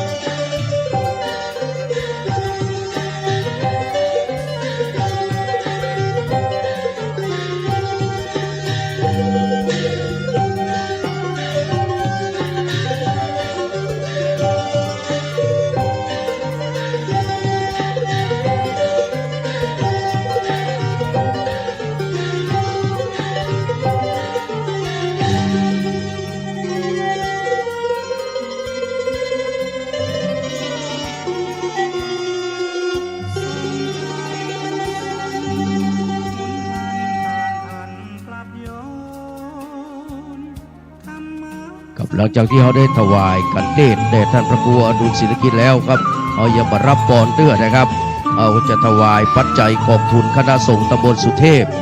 ไปถวายที่ท่านพระครูโคสิทธิ์ปริยติยาพรประธานสงฆ์จากนั้นจะได้ถวายปัจจัยของทุนนะครับอบต.สุเทพนะครับถวายที่หลวงพ่อขาวกันตะสีโลนะครับแล้วก็จะได้มอบปัจจัยสนับสนุนวัดช่างทองถวายที่ท่านพระอธิการปรีชาภูริยาโนนะครับเจ้าอาวาสนะครับ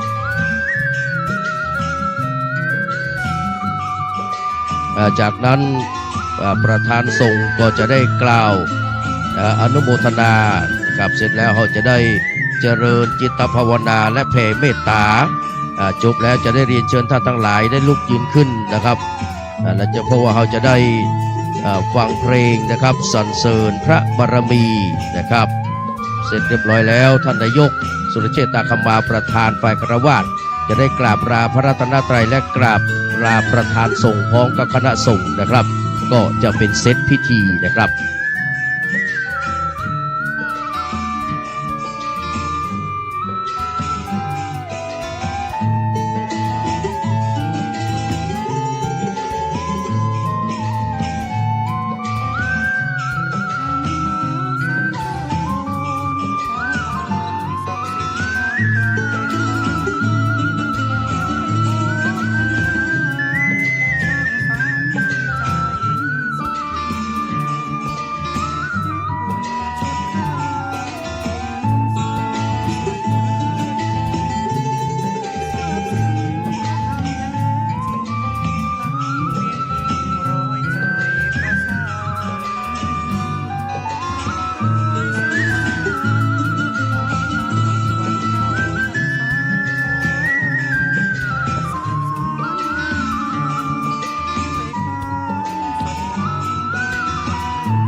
เรียนเชิญน้องๆจากโรงเรียนบ้านปงน้อย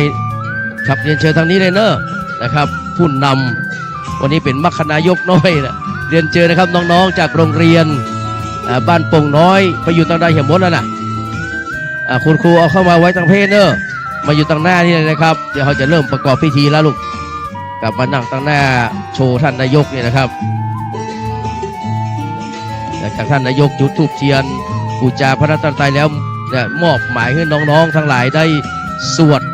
นำสวดมนต์ไหว้พระนะครับแต่แบบสมทานเป็นศีลเชื่อสวดสารพันยะสวดสรรเสริญคุณพระรัตนตรัยเนอะมันนั่งให้เป็นระเบียบเรียบร้อยครับคุณครูมาพอเถอะนะครับ8 คนนะครับมักมีองค์8พอดีเนอะ2 แถวนะครับอริยสัจ4มักมีองค์8มัชฌิมาปฏิปทาเนี่ยทางสายกลางนี่นะครับพนักงานเทียนชนวนตั้งมั่นอยู่กับที่เลยเนอะกับพนักงานเทียนชนวนตั้งมั่นอยู่กับที่ให้เรียบร้อยนะครับ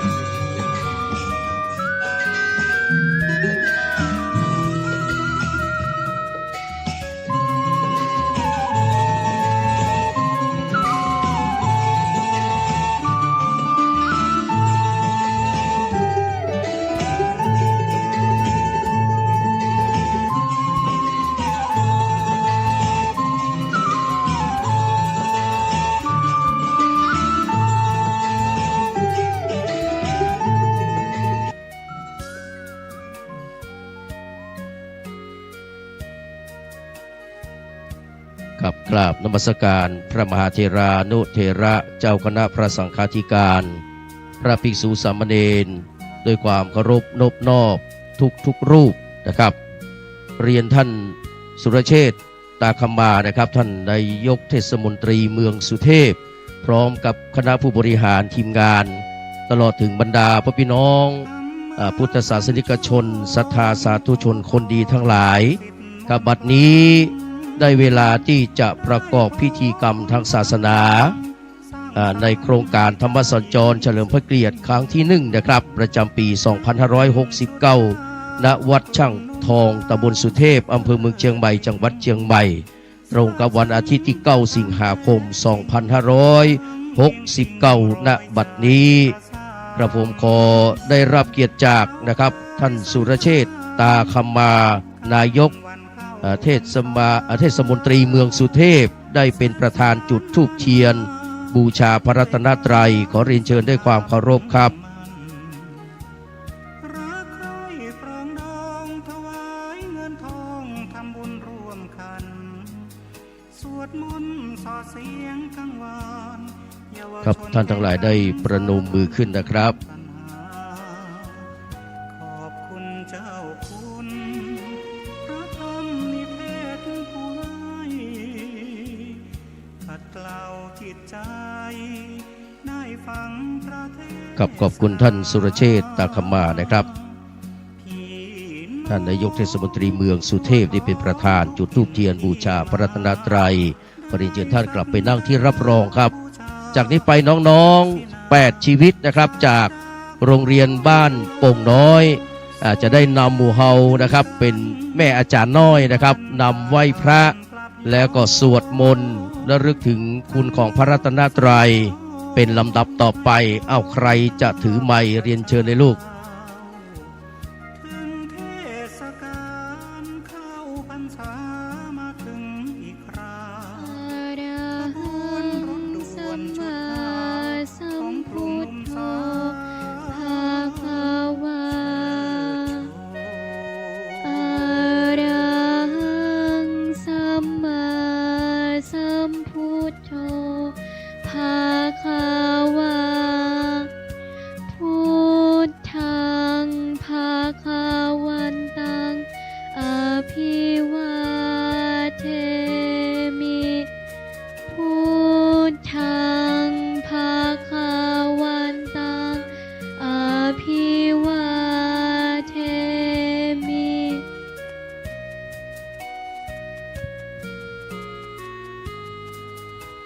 สวากขาโตภาควตาธัมโมสวากขาโตภาควตาธัมโมธัมมังนามัสสามิธัมมังนามัสสามิ ขบวนรถด่วนชุดขาวของกลุ่มหนุ่มสาว สุปฏิปันโนภาควโตสาวกสังโฆสุปฏิปันโนภาควโตสาวกสังโฆสังฆังนามามิสังฆังนามามิ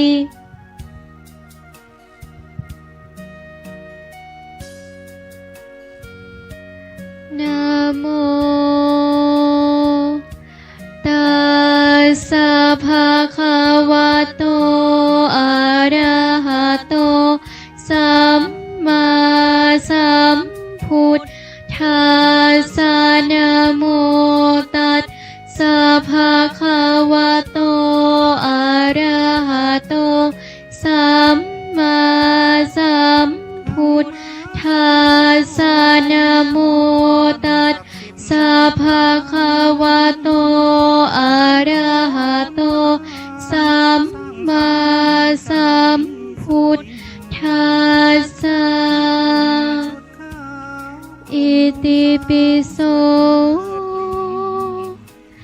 ภะคะวะอะระหังสัมมาสัมพุทโธวิชชาจารณะสัมปันโนสุขโตโลกวิทู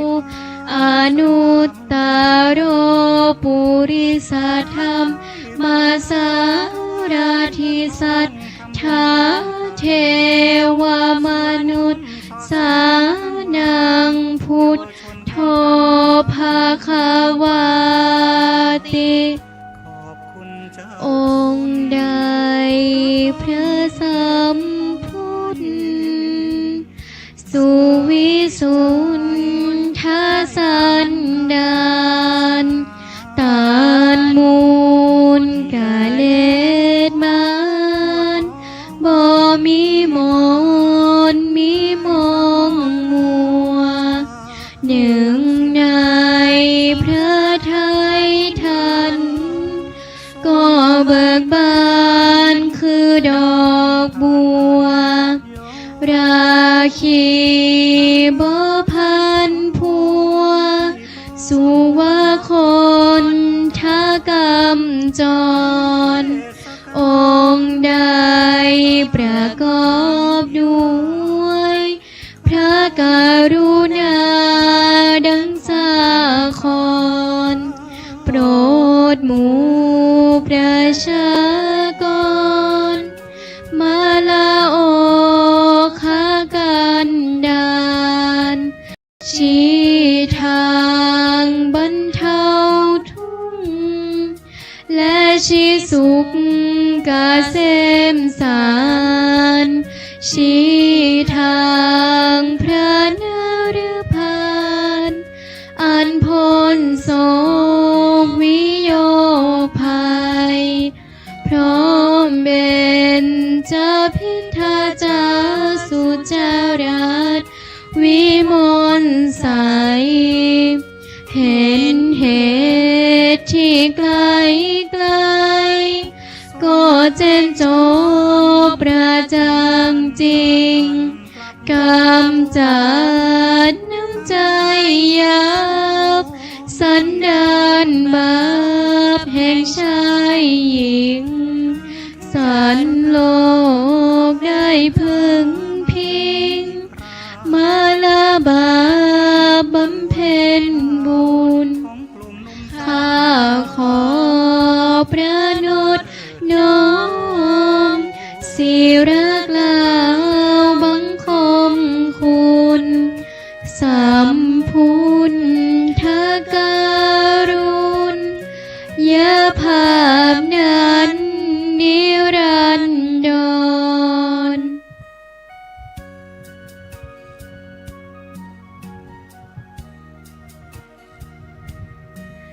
สวา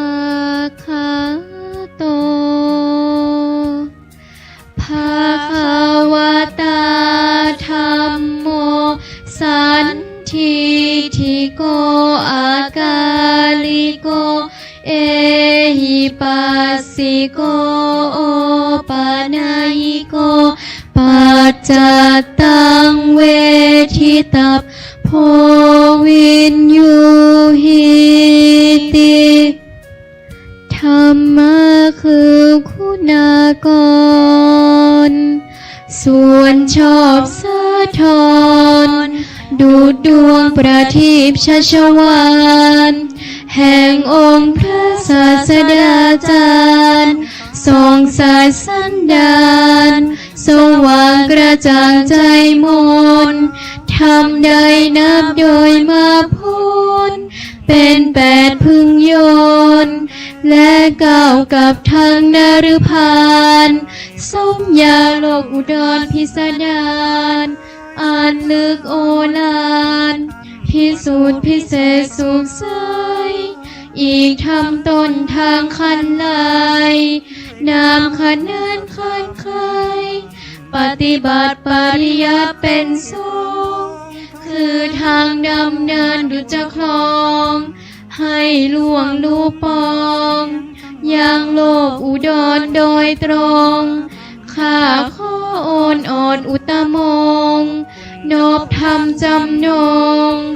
ด้วยจิตและกายวาจา จิตใจได้ฟังพระเทศนา สุปฏิปันโน ที่มา ภาคะวะโตสาวก ชุปฏิปันโนภะคะวะ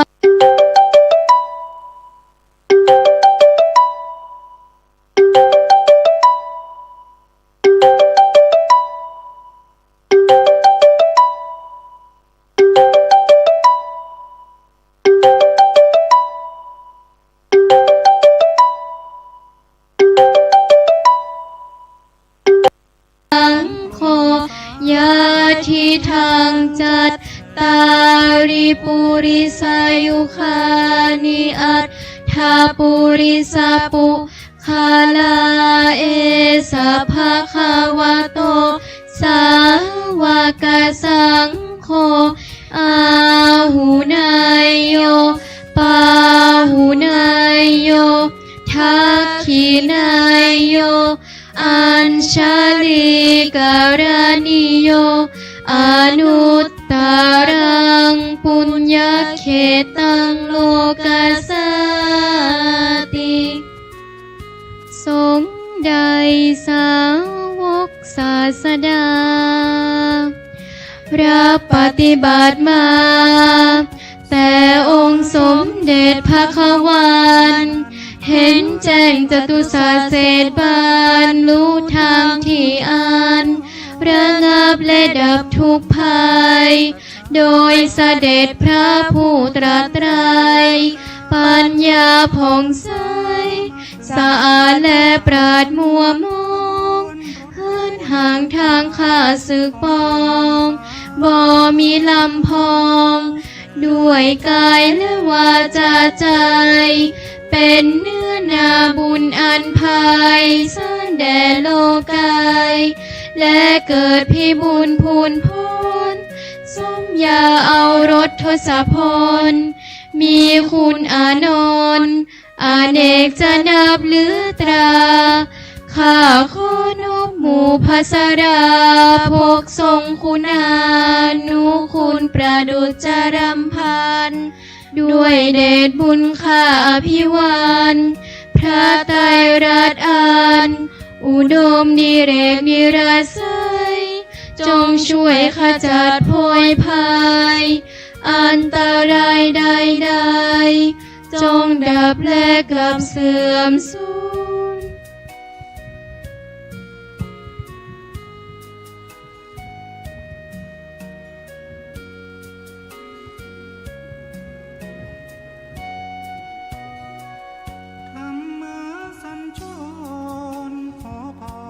ศักดิ์สิทธิ์มนต์คลัง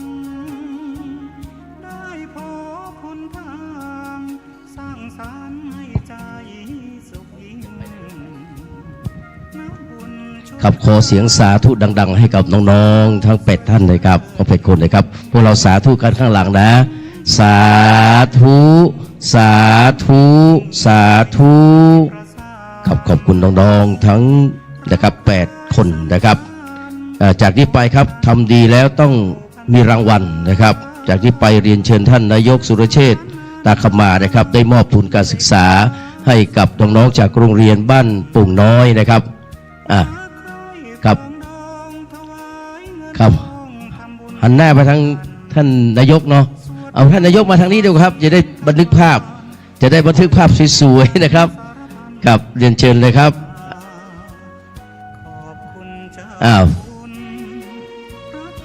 หันหน้ายังไงดีให้ออกแบบให้ออกแบบอาจารย์สง่าออกแบบหน่อยยังไงดีหรือว่าหันหน้ามาทางนี้หรือว่ายังไงกล้องอยู่ทางไหนตรงเนี้ยพระเจ้าเนี่ยเอาอย่างงี้เลยพวกเราขอบคุณท่านนายกด้วยนะสาธุสาธุสาธุขอบคุณคุณครูนะครับผู้แนะนำผู้นำเด็กมานะครับแล้วก็ขอบคุณน้องๆจากโรงเรียนบ้านปุ่งน้อยเป็นอย่างยิ่งนะครับหลวงพ่อขาวยังยิ้มน้อยยิ้มใหญ่เลยนี่ครับพออยู่วัดใกล้ครับขอบคุณท่านนายกแล้วก็น้องๆครับเรียนเชิญกลับไปนั่งที่รับรองครับครับขอบคุณน้องๆไพเราะเพราะพริ้งมากครับทำนองสารพัญญาในวันนี้กับหลังจากที่ท่านนายกและน้องๆกลับไปนั่งที่รับรองแล้วนะครับจะได้กราบอาราธนานะครับท่านพระอธิการปรีชาภูริยาโนนะครับเจ้าวัดวัดช่างทอง ได้กล่าวถวายการต้อนรับประธานสงฆ์นะครับและต้อนรับพระภิกษุสงฆ์สามเณรตลอดถึงต้อนรับคณะศรัทธาสาธุชนอันมีท่านนายกสุรเชษฐ์ตาคำมาพร้อมทีมงานผู้บริหารและก็สมาชิกสภาเทศบาลเมืองสุเทพและพี่น้องศรัทธาสาธุชนทุกคนทุกท่านเป็นลำดับต่อไปครับกราบอาราธนาครับ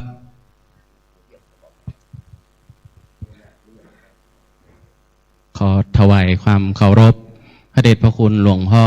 พระครูโคสิทธิ์ปริยัตยาภรณ์เจ้าคณะตำบลสุเทพเขตหนึ่งท่านอาจารย์พระครูธีระสุตพจน์เจ้าคณะตำบลสุเทพเขตสองหลวงพ่อพระครูอดุลศิลกิจองค์เทศพระเถรานุเถระพระภิกษุสามเณรทุกรูปขอเจริญพรท่านคณะผู้บริหาร เทศบาลเมืองสุเทพพร้อมกับคณะศรัทธาที่ได้มาร่วมงานที่วัดช่างทองในวันนี้วัดช่างทองถือว่าเป็นวัดเล็กๆวัดหนึ่งในตำบลที่ได้รับมอบหมายให้ดูแลในด้านของการจัดงานในครั้งนี้หากสถานที่คับแคบหรือขาดตกบกพร่องประการใดทางวัดช่างทองก็กราบขออภัยมาณโอกาสนี้หากมีโอกาสในครั้งต่อไปที่จะได้จัดกิจกรรมทางวัดช่างทองก็พร้อมยินดีที่จะทำให้คณะสงฆ์และคณะศรัทธาทุกท่านได้ใช้สถานที่อย่างสวยงามขอเจริญพรขอบคุณครับ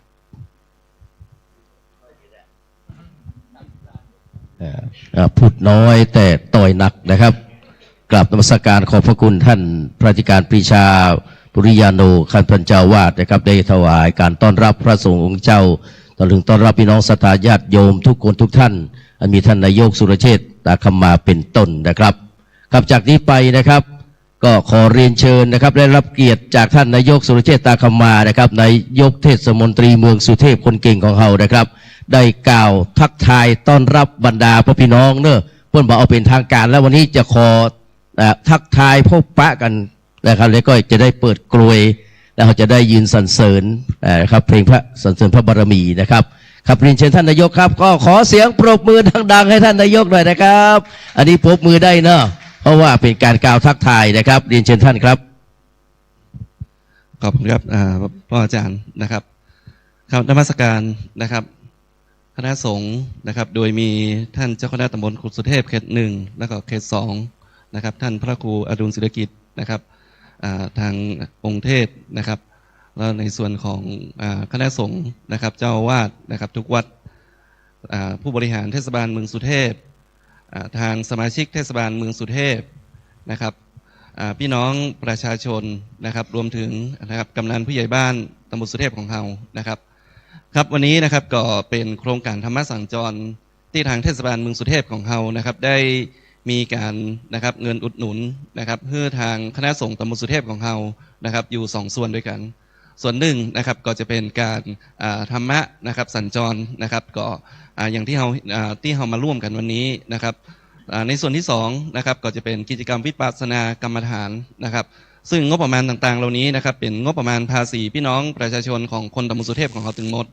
ในส่วนของการนะครับธรรมะสัญจรในครั้งนี้นะครับวันนี้วันที่9นะครับก็จัดที่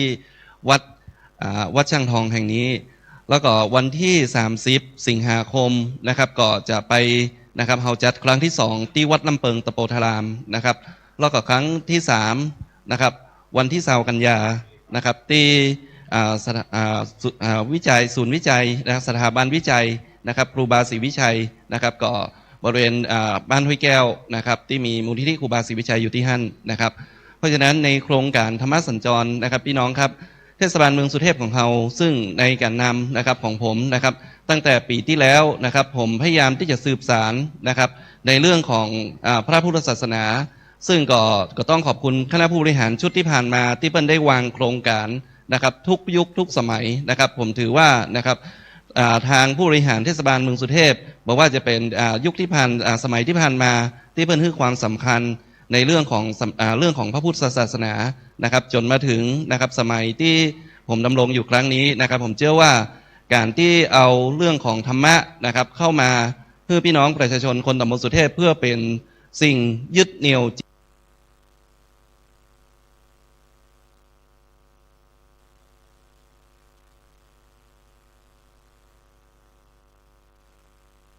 จิตใจคำว่ายึดเหนี่ยวจิตใจนะครับเพราะว่าอย่างที่เราเห็นเรื่องของข่าวสารแต่ละวันนะครับเรื่องของข่าวเรื่องของ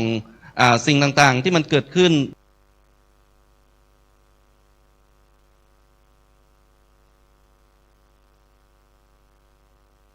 นะครับในสังคมของเรามันเห็นว่านะครับมันเพื่อนของว่ามีความที่บ่มีความเป็นธรรมหรือว่าบ่มีธรรมะอยู่ในใจเป็นจำนวนนักเพราะฉะนั้นในส่วนตำบลสุเทพของเรานะครับผมก็หวังว่าในโครงการในครั้งนี้เป็นส่วนหนึ่งที่จะทำให้นะครับพี่น้องชาวตำบลสุเทพของเรา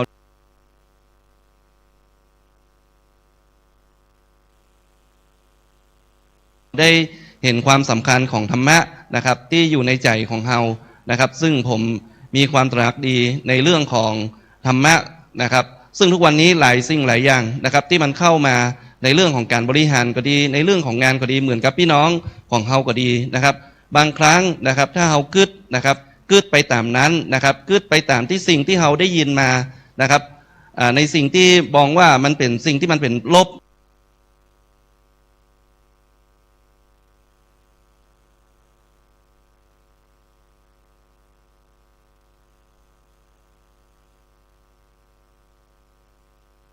นะครับเขาก็จะเป็นบ่ม่วนทางด้านจิตใจของเขา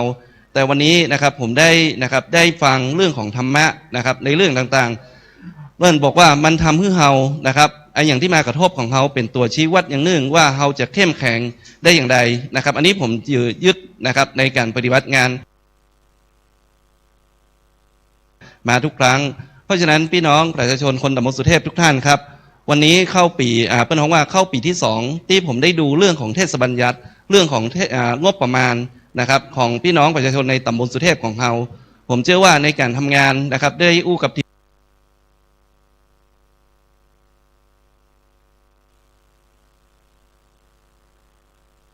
มบริหารนะครับได้อู้กับสมาชิกนะครับว่าจากนี้ไปเทศบาลเมืองสุเทพของเรานะครับการทำงานการร่วมไม้ร่วมมือกับคณะสงฆ์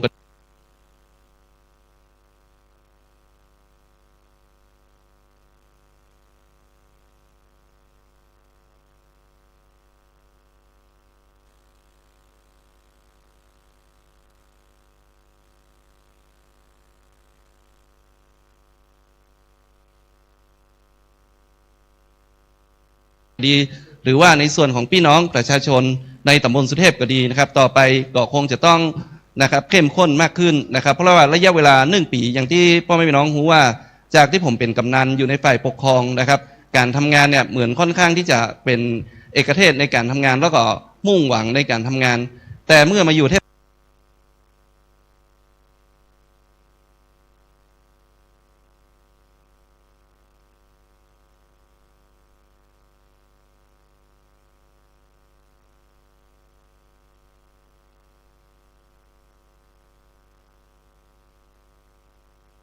ศบาลแล้วนะครับด้วยกฎระเบียบอย่างต่างๆนะครับมันทำให้นะครับต้องไปเป็นตามระเบียบแต่ในระเบียบนั้นนะครับเขาจะแยกอย่างใดนะครับเพื่อชาวบ้านนะครับได้รับนะครับความสุขเพื่อชาวบ้านได้รับผลประโยชน์ผมถือว่า1 ปีที่ผมผ่านมาเนี่ยถือว่าเป็นการเรียนรู้แต่ปีที่2ปีที่3ปีที่4นะครับผมเชื่อมั่นว่านะครับทีมงานนะครับคณะผู้บริหารจนถึงสมาชิกนะครับเทศบาลเมืองสุเทพนะครับเขาจะขับเคลื่อนในเรื่องของ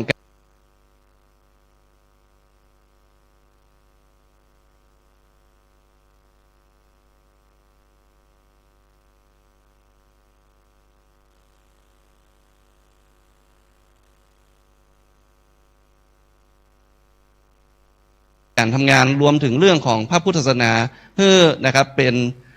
ตำบลที่มีความพร้อมนะครับทางด้านจิตใจนะครับกับพ่อแม่พี่น้องประชาชนนะครับเพราะฉะนั้นวันนี้ในกิจกรรมวันนี้นะครับก็หวังว่านะครับพ่อแม่พี่น้องนะครับเราจะได้รับประโยชน์จากธรรมะสัญจรในครั้งนี้นะครับครั้งที่1แล้วก็เราจะมีต่อครั้งที่2และครั้งที่3นะครับก็คงจะขอเรียนเชิญนะครับพ่อแม่พี่น้องเราได้ร่วมกันนะครับครับก็คงจะขอทักทา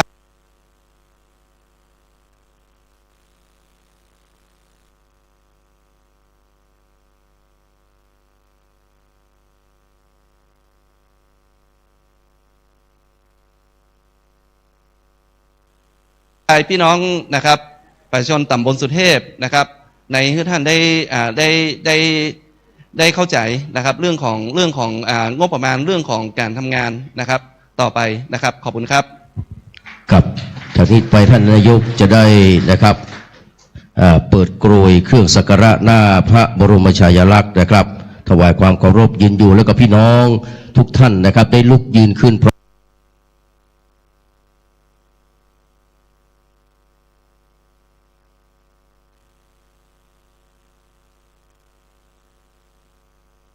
้อมกันเนอร์นะครับเรียนเชิญทุกท่านเลยครับ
ขอบคุณท่านนายกนะครับเรียนเชิญทุกท่านนั่งลงนะครับขอบพระคุณทุก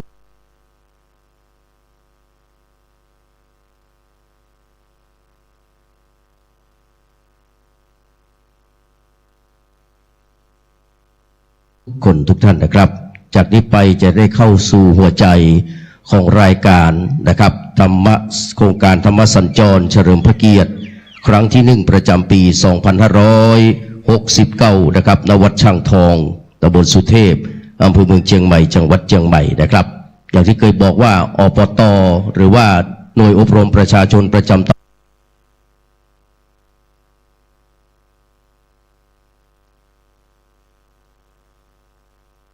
ตำบลนะครับมีมาตั้งแต่ปี 2518 นะครับในเมตตาปรมีธรรมของนะครับเจ้าพระคุณสมเด็จพระพุทธโฆษาจารย์ฟื้นชูตินทโร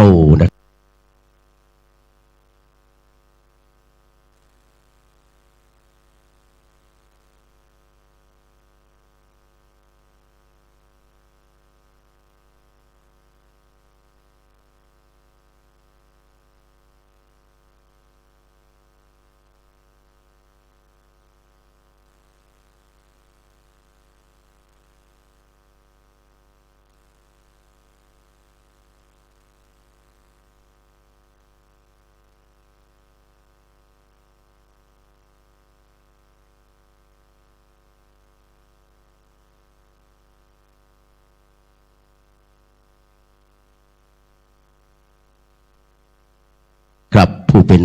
ผู้ที่ กัจฉามิ ทุติยัมปิพุทธังสรณังคัจฉามิ ติยัมปิธัมมังสรณังกัจฉามิ ทุติยัมปิธัมมังสรณังคัจฉามิ ทุติยัมปิสังฆังสรณังกัจฉา ทุ มิ ติยัมปิ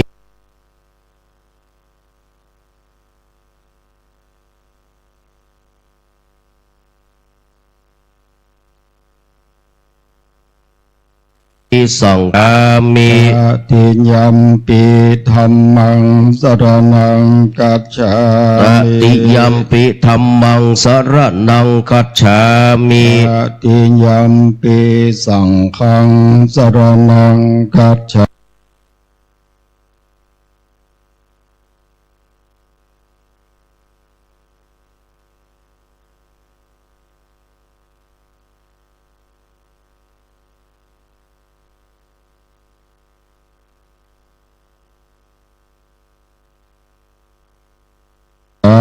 ตติยัมปิสังฆังสรณังคัจฉา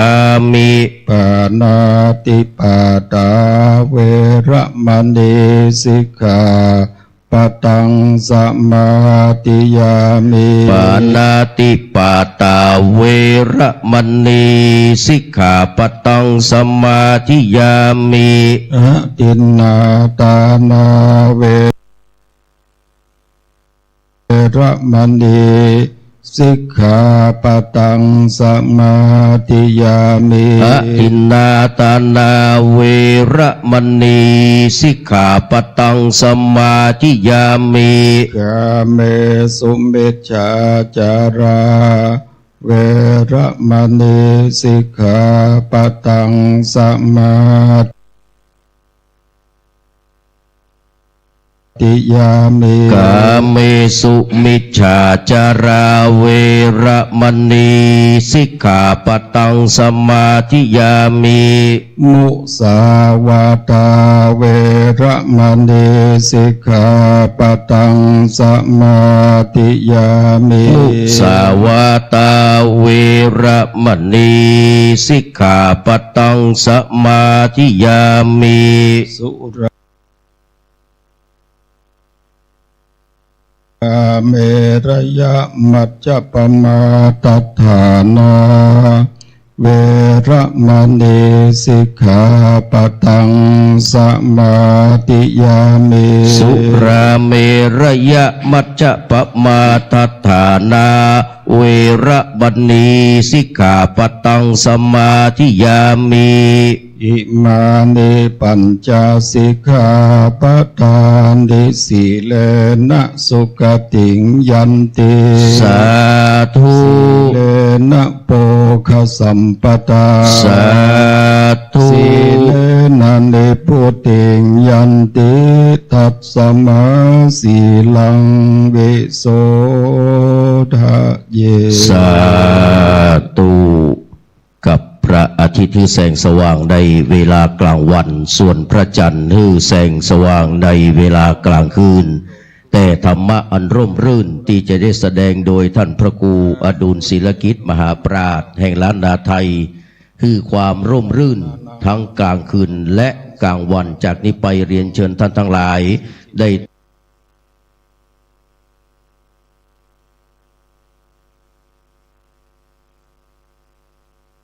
ตั้งใจสดับตรับฟังพระธรรมเทศนาเป็นลำดับต่อไปลัมมาจะโลกาธิปติสหัมปติกัดอัญชลีอันทิวรังอญาจัตถะสันติทา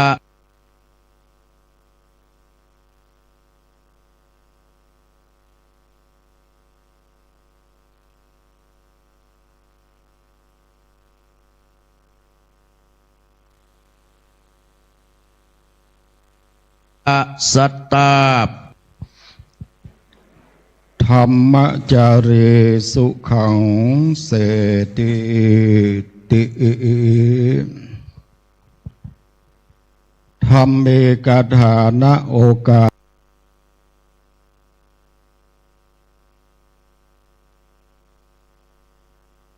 บัดนี้อาจเพื่อเป็นเครื่องประดับสติปัญญาเพิ่มพูนบารมีธรรม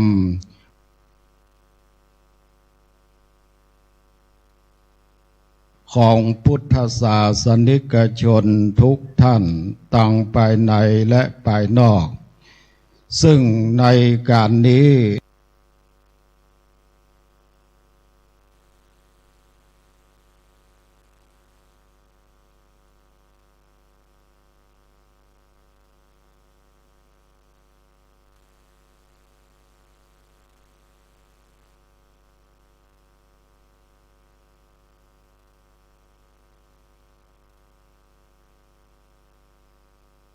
ทางคณะสงฆ์ตำบลสุเทพในโอกาสนี้ก็เพื่อจะน้อมนำเอาธรรมะคำสั่งสอนขององค์สมเด็จพระสัมมาสัมพุทธเจ้าเข้าสู่จิตใจพี่น้องศรัทธาญาติโยมพุทธศาสนิกชนทั้งหลายเพื่อได้เกิดความสุขในชีวิตประจำวันของเฮาเพราะพระธรรมคำสั่งสอนขององค์สมเด็จพระสัมมาสัมพุทธเจ้านั้นผู้ใดประพฤติดีแล้วย่อมนำความสุขมาฮือดังพระพุทธวจนะ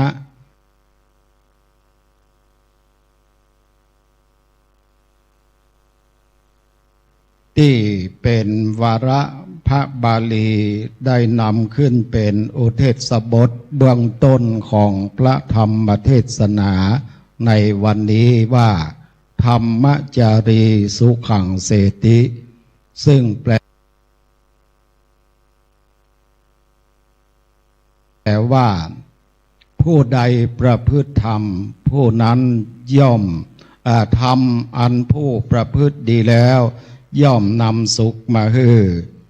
เพราะฉะนั้นโครงการอันนี้จึงเป็นโครงการที่ดีโดยเหตุนี้ทางเทศบาลเมืองสุเทพโดยการนำของท่านสุรเชษฐ์ตาคำมาท่านนายก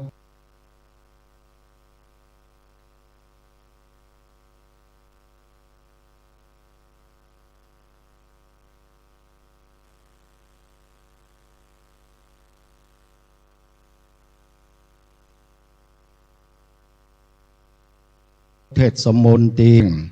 และท่านพระครูธีระสุตพจน์เจ้าคณะตำบลสุเทพเขต2ร่วมกับพระสงฆ์เทรานุเทระเจ้าอาวาสในตำบลสุเทพทั้ง2 เขตก็จึงได้เ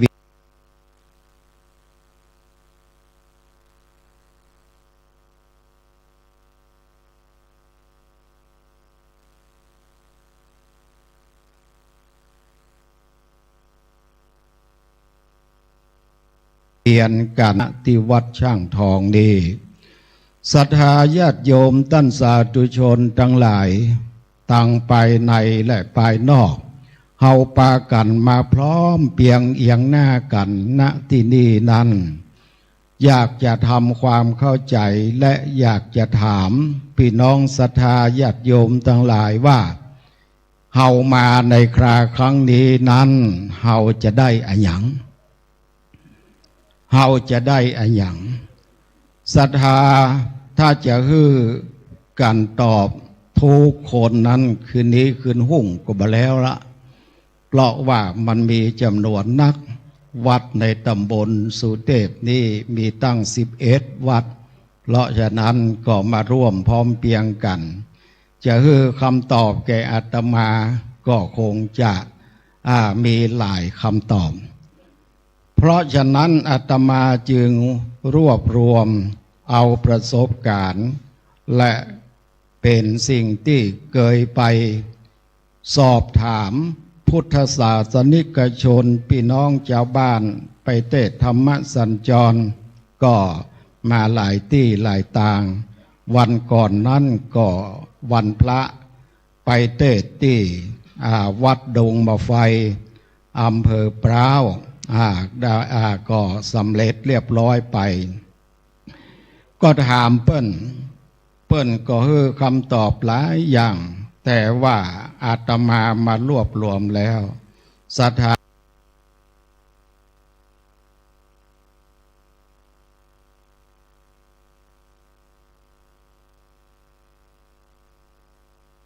ญาติโยมได้คำตอบอยู่สองอย่างว่าวันนี้เฮามาจะได้อะไรอย่างมีคำตอบได้สองอย่างว่าเฮาจะได้สองอย่างนี้ศรัทธาญาติโยมคนบะเก่าบ้านเฮาเมืองเฮานั้นเปิ้นมีกรรมห้ามกรรมห้ามนี้เป็นกรรมห้ามแห่งคนบะเก่าห้ามเรื่องกินเรื่องทานห้ามเรื่องวัดเรื่องวา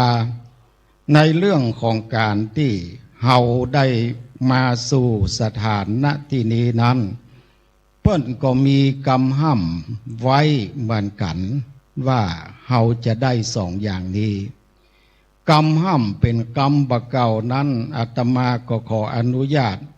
นำมาบอกคือแก่ศรัทธาญาติโยมทั้งหลายเป็นกรรมห้ามทำนองสนอเป็นกรรม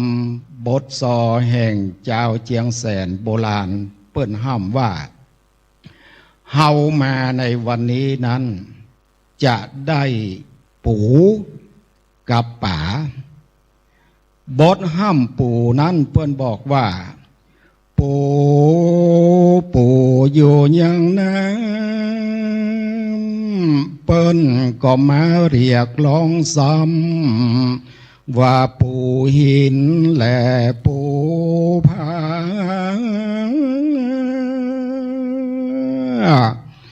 กันว่าปูอยู่ยังนั้นเปิ้นห้องว่าปูศาสตร์กะลาย่ำข้าวกันว่าปูสองหน้าพระเจ้าปูสองหน้าพระเจ้าบ่ใช่พรหมศรัทธาญาติโยมปูสองหน้าพระเจ้านี้คนบะเก่าเปิ้นว่าปูสองหน้าพระเจ้าคือว่าปู่จมปู่จาวันนี้เฮาได้มาปู่จมปู่จาได้ปู่ตัวทวนหนึ่งไปละอันที่สองได้ป๋าอันที่สองได้ป๋าคนบะเก่าก็ห้ามเป็นตำนองบทซอเจ้าเจียงแสนว่าป่าอยู่ยังนั้นเปิ้นก็มาเรียกร้องซ้ำว่าป่าหินและป่าฟ้าอันว่าป่าอยู่ยังนั้นเขาห้องว่าป่าบุญต้นข้าวอันว่าป่าสองหน้าพระเจ้าป่าสองหน้าพระเจ้านี่ก็มีบ่ใช่ว่ามีแต่ที่น้ำที่เดียวป่าสองหน้าพระเจ้านี่คือป่าหยังป่านั้นคนบะเก่าเปิ้นว่าป่าสองหน้าพระเจ้าเปิ้นห้องว่าป่าละมีป่าอยู่สองหน้าพระเจ้านี้ห้องว่าป่าละมีเพราะฉะนั้นวันนี้เฮาปากันมานี่ได้ปูคือปู่จมปู่จาได้ป่าคือป่าละมีอันนี้จะอธิบายสืบต่อไปในบทว่าปู่นั้นศรัทธาญาติโยมทั้งหลายในมังกรสูตรเปิ้นกล่าวว่าปูจาจะปูจนียานังเอตัมมังคลมุตตมังการปูจาในสิ่งที่ควรปูจาย่อมเกิดมงคลอันสูงสุดเพราะฉะนั้นวันนี้เฮาได้มาปูจาก็คือนำดอกไม้ธูปเทียนมาใส่ขันแก้วทั้งสามมาใส่ขันคอศีลวัดช่างทองเปิ้นจัดที่สักการะปูจานำเอาพุ่มดอกไม้ตลอดจนถึงเครื่องสักการะปูจาทั้งหลายทั้งปวงท่านนายกเทศมนตรีเมืองแม่เหียเป็นประธานหมู่เฮาทั้งหลายได้จุด เทียนธูปบูชาพระรัตนตรัยเป็นที่เรียบร้อยแล้วก็ไปสักการะบูชาในสิ่งที่ควรบูชาแถมอันหนึ่งก็คือพระบรมฉายาลักษณ์ของพระบาทสมเด็จพระเจ้าอยู่หัวเปิดโกรยสักการะบูชาพระบรมฉายาลักษณ์นั้นเฮาปากันยืนตรงขึ้นแล้วก็กล่าวเพลงสรรเสริญพระบารมีร้องเพลงสรรเสริญพระบารมีก็เป็นการบูชาเพราะฉะนั้นการบูชานี้องค์สมเด็จพระสัมมาสัมพุทธเจ้าว่าถ้าเฮาบูชาในสิ่งที่ควรบูชาจะเกิดมงคลโดยเหตุนี้เราต้องรู้ว่าบูชาในพระพุทธศาสนานั้นมีกี่อย่างบูชาในพระพุทธศาสนามีสองอย่างหนึ่งอามิสบูชาก็คือการที่เราได้นำเอาดอกไม้ธูปเทียนตลอดจนถึงเครื่องสักการะวรามิตรสิ่งที่ควรบูชานั้นมาน้อมถวายบูชาพระรัตนตรัยก็ดีพระบรมฉายาลักษณ์ก็ดีพระธาตุเจดีย์ก็ดีหรือว่าเฮาได้บูชาบุคคลที่ควรบูชาพระรัตนตรัยก็มีพระพุทธพระธรรมพระสงฆ์พระสงฆ์ก็เป็นบุคคลที่ควรบูชานอกจากนั้นพระในบ้านของเฮาก็เป็นสิ่งที่เฮาควรบูชาก็คือพระปิตาพระมารดาอันนี้เป็นสิ่งที่เฮาควรบูชาเพราะฉะนั้นการที่เฮาเอาอามิตรสิ่งของฮือแก่พ่อแม่ก็ถือว่าเฮาเคารพบูชาอย่างสูงสุดตอบแทนพระคุณท่านที่ได้เลี้ยงใหญ่หน้ากระบาลมาเฮาเอาดอกไม้ไป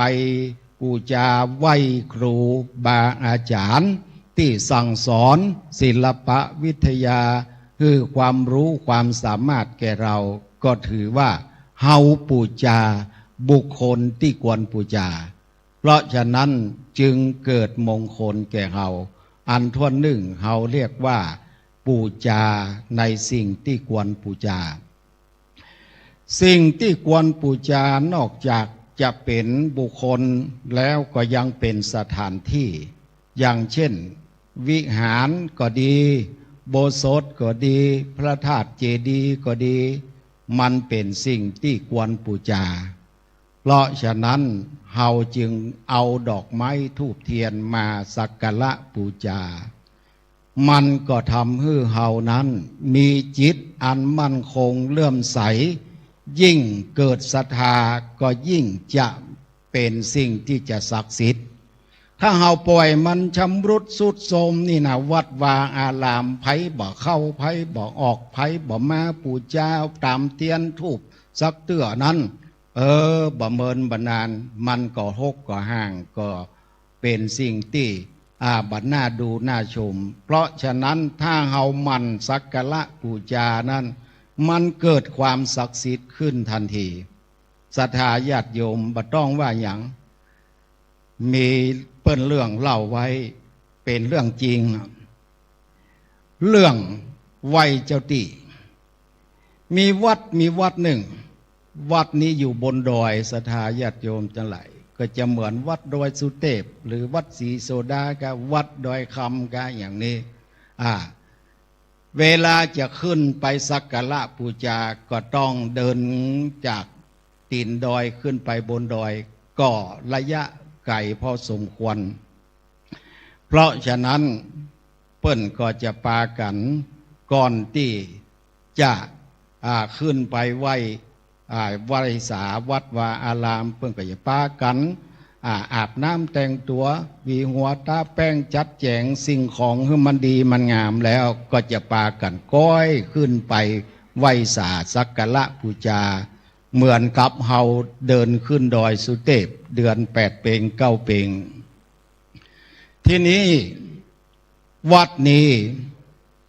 มีคนปากันไปไหว้ไปสามีคนหนึ่งมาเจ้ากว่าเปิ้น จะขึ้นไปวัดบนดอยมาเจ้าทีนี้พอมาเจ้าน่ะจะขึ้นบนดอยไปหั่นใส่กล่องขี้หมาไปหั่นใส่กล่องขี้หมาอยู่ที่หนทางที่จะเตียวขึ้นดอยหั่นก็มาเกิดใหญ่ขี้หมาก็มาขี้ใกล้หนทาง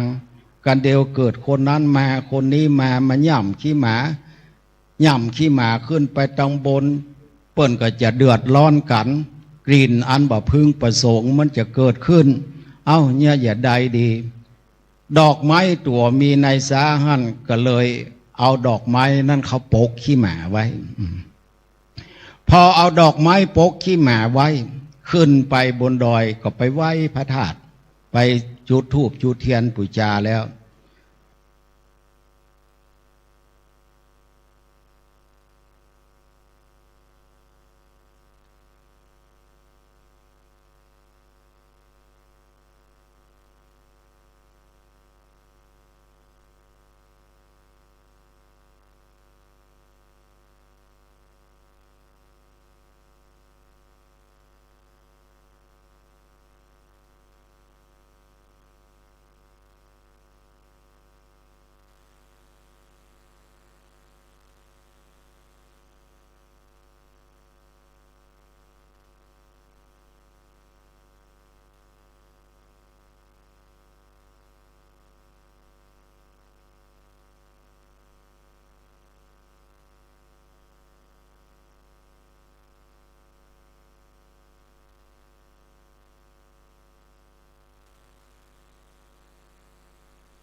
ศักดิ์สิทธิ์มนต์คลังได้พบหนทางสร้างสรรค์ให้ใจสุขยิ่งนักบุญชุดขาวกลุ่มหนุ่มสาวสวยเพลิดพลิ้งซาบซึ้งพระธรรมแท้จริงทั้งเวียงพิงร้อยใจประสานไอ้ศรัทธาญาติโยมว่าเขามีอันอย่างปูจาห้องรักศาสนาพิธีปนดอกปูจาพระพุทธเจ้าเตียน2 เล่มปูจาพระธรรมกับพระวินัยคือคำสั่งและคำสอนของพระพุทธเจ้า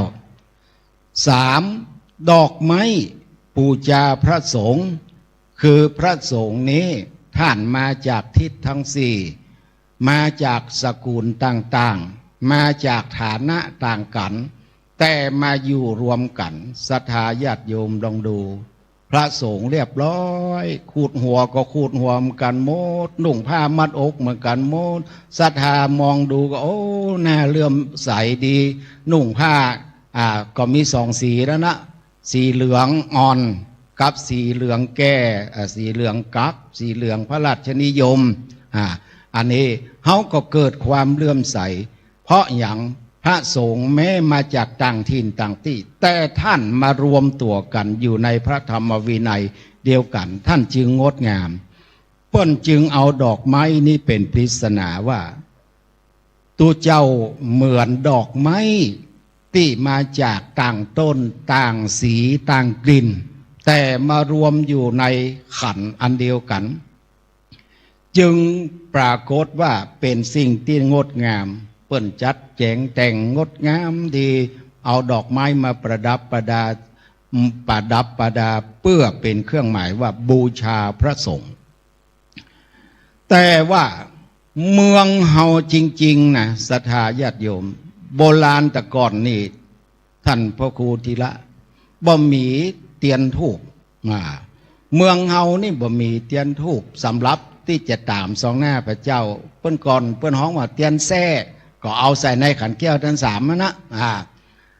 ทีนี้ไอ้อย่างเป็นเครื่องปูจาปูจาพระพุทธเจ้าเมืองเฮานั้นปูจานั้นใส่ขันดอกมีสามอย่างหนึ่งดอกไม้สองเตียนสามข้าวตอกสามอย่างแล้วมีความหมายอย่างใดในความหมายของทางภาคกลางดอกไม้ปูจาพระสงฆ์เตียนปูจาพระธรรมธูปสามดอกนั้นปูจาพระพุทธเจ้าหมายถึงว่าปูจากุลแห่งพระพุทธเจ้ามีพระบริสุทธิ์ที่คุณพระมหากรุณาธิคุณพระปัญญาคุณแห่งพระพุทธเจ้าตั้งสามประการนี้เมืองเฮานี่บ่มีทูปสมัยก่อนนั้นคนเฒ่าบ่มีทูปมาจากคนจีนเอามาเผยแพร่ตามสมัยก่อนนั้นตามเพื่อมันดับกลิ่นในงานศพก็มีตามทูปเพื่อมันมีกลิ่นศพบ่ได้สาบกลิ่นศพก็มีแต่บัดนิยมเฮาเพิ่งจะมานิยมมาเมินมานานนี่ประมาณสักเกือบ100 ปีที่เปิ้นตังไทยเปิ้นมาจัดโต๊ะหมู่สมัยก่อนบ้านเฮามีโต๊ะหมู่มีแต่สัตพันธ์มีแต่เตียนตามเตียนสัตพันธ์เนี่ยเอาดอกไม้มาเป็นพุ่มวางไว้สองหน้าแล้วเข้าตอกนี้มีความมุ่งหมายปูจาพระพุทธเจ้าเพราะมีคุณลักษณะอยู่3 ประการ3 ประการแห่งเข้าตอกนี่1ขาวนี้หมายถึงความบริสุทธิ์แห่งองค์คุณแห่งพระพุทธเจ้าบริสุทธิ์ทั้งพระกายวาจาและใจแห่งองค์สมเด็จพระพุทธเจ้านี่บริสุทธิ์หมดเพราะความขาวของข้าวตอกจึงเป็นของบริสุทธิ์2ข้าวตอกนี่เวลาเปิ้นคั่วมันเบ่งบานนี้หมายถึงพระปัญญาคุณแห่งพระพุทธเจ้านี่เบิ่งบานส่องแสงประกายทำให้เกิดพระปัญญาสามารถแสดงธรรมอันลึกซึ้งให้แก่คนทั้งหลายได้รู้และเข้าตอกนั้นเวลาเปิ้นคั่วมันกระจายแสดงไปทุกทิศทุกทางเพราะฉะนั้นพระปัญญาคุณพระบริสุทธิคุณพระมหากรุณาธิคุณแห่งพระพุทธเจ้านี้ได้แก่ข้าวตอกนี้เอง1พระปัญญาคุณแห่งพระพุทธเจ้าได้แก่ข้าวตอกนี้มันแตกเต้นกระจายไปทั่วทุกทิศทุกทางนี่คือพระปัญญาบ่มีที่สิ้นสุด2พระบริสุทธิคุณคือความขาวสะอาดแห่งข้าวตอกและพระมหากรุณาธิคุณคือความเบ่งบานของข้าวตอกนั้นคือจิตใจพระหฤทัยของพระพุทธเจ้าเขานี่ส่องสัตวโลกทั้งหลายนี่โดยการที่มีพระมหากรุณาธิคุณจะโคนสัตวโลกพ้นจากทุกข์คือไปสู่ความสุขทั้งโลกนี้และโลกหน้าเพราะฉะนั้นเมืองเฮานั้นสมัยก่อนนั้นบ่มีธูปมีแต่ข้าวตอก3 ประการนี้เพราะฉะนั้นการปูจาดังที่กล่าวแล้วว่าวันนี้เฮาได้ปู่ตัวหนึ่งก็คือปูจาอันท่วน2ว่าป่าที่ตะกี้ว่าป่าทรงแน่พระเจ้าคือป่ารมีวันนี้เฮาปากันมาสร้างปารมีโดยตามรอยธรรมแห่งองค์สมเด็จพระสัมมาสัมพุทธเจ้าซึ่งเมื่อครั้งเป็นพระโพธิสัตว์นั้นจะมีการสร้างสมบารมีคำว่าบารมีหรือปารมีนี้แปลว่าสร้างสมพระพุทธเจ้าเฮาสร้างสมปารมีอย่างพ่อง ปารมีมี10 ประการแต่มี3 ชั้นจึงห้องเรียกว่าปารมี30 ชั้นเพราะปารมีนั้นมีอยู่10 ประการแต่มีอยู่3 ชั้นจึงมี30 ประการเรียกว่า30 ตัดปารมี30 ตัดปารมีอันแรกตานะปารมีอันทวน2ศีละปารมีอันทวน3เนคขมมะปารมีอันทวน4ปัญญาปารมีอันทวน5วิริยะปารมีอันทวน6ขันติปารมีอันทวน7สัจจะปารมีอันทวน8อธิฐานะปารมีอันทวน9เมตตาปารมีอันทวน10อุเบกขาปารมีเตจะเพราะฉะนั้นศรัทธาญาติโยมท่านสาธุชนทั้งหลายตานะศีละเนคขมมะปัญญาสหวิริยะขันติสัจจะอธิฐานะเมตตาอุเบกขา10 อย่างแต่ว่ามันเป็นสามัญเปิ้นห้องว่าปารมีธรรมดาธรรมดานี่ปารมีอย่างสามัญตานะปารมีเฮาฮื้อตานตั้งหลายตั้งปวงบอกว่าจะฮื้อดอกไม้จะฮื้อธูปเทียนจะฮื้อปัจจัยเงินทองของเฮาที่มาหอมการเทศก็ดีหรือว่าศรัทธาจะมาหอมกินหอมตานทำบุญยังก็จ้างอามิตรสิ่งของก็จ้างทำก็จ้างธรรมดานี้ก็จ้างยังเป็นปารมีธรรมดา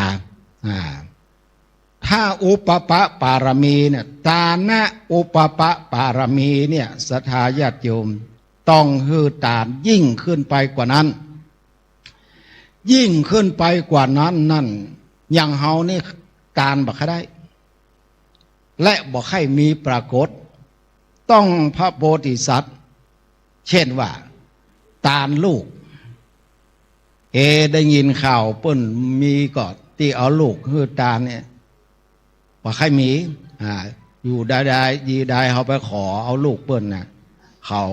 บอกจะเอาบอกใครฮือมันเบิ้นนานๆจะได้ยินข่าวว่าเปิ้นมีหลายเอาฮือเปิ้นไปเหี่ยฮือเปิ้นไปเลี้ยงสักคน2 คนนี่อันนี้ก็จะมีพ่องแต่ว่าพระโพธิสัตว์นี่ถ้าบ่ได้ฮือลูกฮือภริยาเป็นตาลบ่ได้ฮือชีวิตเป็นตาลนี่บ่สำเร็จเพราะฉะนั้นในท่วน3ปรมัตถบารมีต้องฮือชีวิตเป็นตาลคือจินเลือดไขมันเป็นตาลโดยเหตุนี้ตาลที่เขาตาลถึงวันนี้จะตาลเงินกี่หมื่นกี่แสนก็จ้างยังเป็นตานะสามัญตานะบารมีสามัญแต่ถ้าตานะอุปปาบารมีนั้นตาลจินเลือดไขมันลูกเต้าเหล่าหลานเหลนพี่น้องแต่ถ้าได้ฮือชีวิต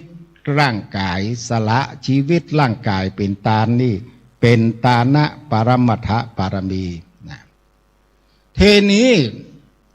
จะอธิบายถึง10 ปารมีก็จะบัดสุดบัดเสี่ยงโอ้ใช้เวลาสัก3 ชั่วโมงเนี่ยเพราะฉะนั้นจะเอากัตตานะปารมีเนี่ยมาศรัทธาญาติโยมเพราะศรัทธาชอบตาลหรอกเปิ้นชอบตาลมาถึงวัดถึงเอาละใส่ขันแก้วตั้ง3ก็ชื่อว่าฮือดอกไม้เป็นตาลฮือทูบเป็นตาลฮือเตียนเป็นตาลแต่กี้ก็พากันเอากันทำทุกวัดทุกวะมามีโยมคนหนึ่งอีแม่ย่ำได้หอมเตี้ยจกเขาเตือมแถมก็เป็นตานะปารมีอย่างสามัญแต่ว่าพระพุทธเจ้าท่านบอกว่าถ้าจะให้ได้ผลแห่งทานะบารมีนี้ต้องรู้จักวิธีตานกันต้องหูจักวิธีตานเฮาถึงวันนี่บ่ใครหูจักวิธีตานตะใดศรัทธาญาติโยมหันเปิ้นตานก็เต้านับตานบางเตื้อบางทีก็เปิ้นแจกซองตานแก้ลำคาญเฮ้ยใส่ไปอย่าเศร้าบึดกับคนนั้นมาบอกบุญบัดนี้ก็บอกบุญไปวัดตุเจ้าก็บอกบุญมะเอาละกำนันเดือดจมด้วยล่ะ เอาตายผีค่ำบนคนค่ำลุ่มตุเจ้าหัวมดจุ่มพุ่มค่ำถึงลุ่มถึงบนเย้ยจุ่มแล้วก็ฮือตานอยู่นะกระตานอยู่ไม่ใช่บัดตานนะเศร้าเศร้านะต่อจนแบงปันกับแบงสาวมันอู้กันนะแบงปันมันว่ามันถามแบงสาวคิงไปที่ไหนพ่องเข้าภาษาเนี่ยคิดไปที่ไหนพ่องไปได้ไปไหนฮั่นไปกับวัดแต่กะไปกับวัดกับไปจอมตู้บริจาคเเช้าทุเจ้าเป่าจะไปตานวัดนั้นวันนี้ก็หอมเช้าแบ่งปันมันว่าสู้หาบัดได้เนิดหาไปแมคโครโลตัสถึงวันนะการไปแมคโครโลตัสก็มีใบ500ใบปันไปบัดได้รอศรัทธาญาติโยมทั้งหลายโอ้เนี่ยใบ100ใบสาวมาแมคโครโลตัสใบปันไปแมคโครโลตัสมาวัดใบสาวใบวัดใบสาวทีนี้เฮาฮือตานนะที่ว่าตะกี้นะมันบ่พร้อมด้วยเจตนาเพราะตานถึงจมตานถึงเดือดตานมีสัปปะแล้วเตี้ยก็เอ็กก็เอวฮือลูกเต้าเหล่าหลานกำลังดาขวกินขวตานละอ่อนให้เศร้านะคนบ่เก่าจึงปากันมีวิธีกุศโลบายว่ามันลำบากลำบนหลายสิ่งหลายประกันคำหย่ำของตันอันนั้นอันนี้เตี่ยก็ได้เหล่าขวกินขวตานคนนั้นอย่างอันคนนี้อย่าง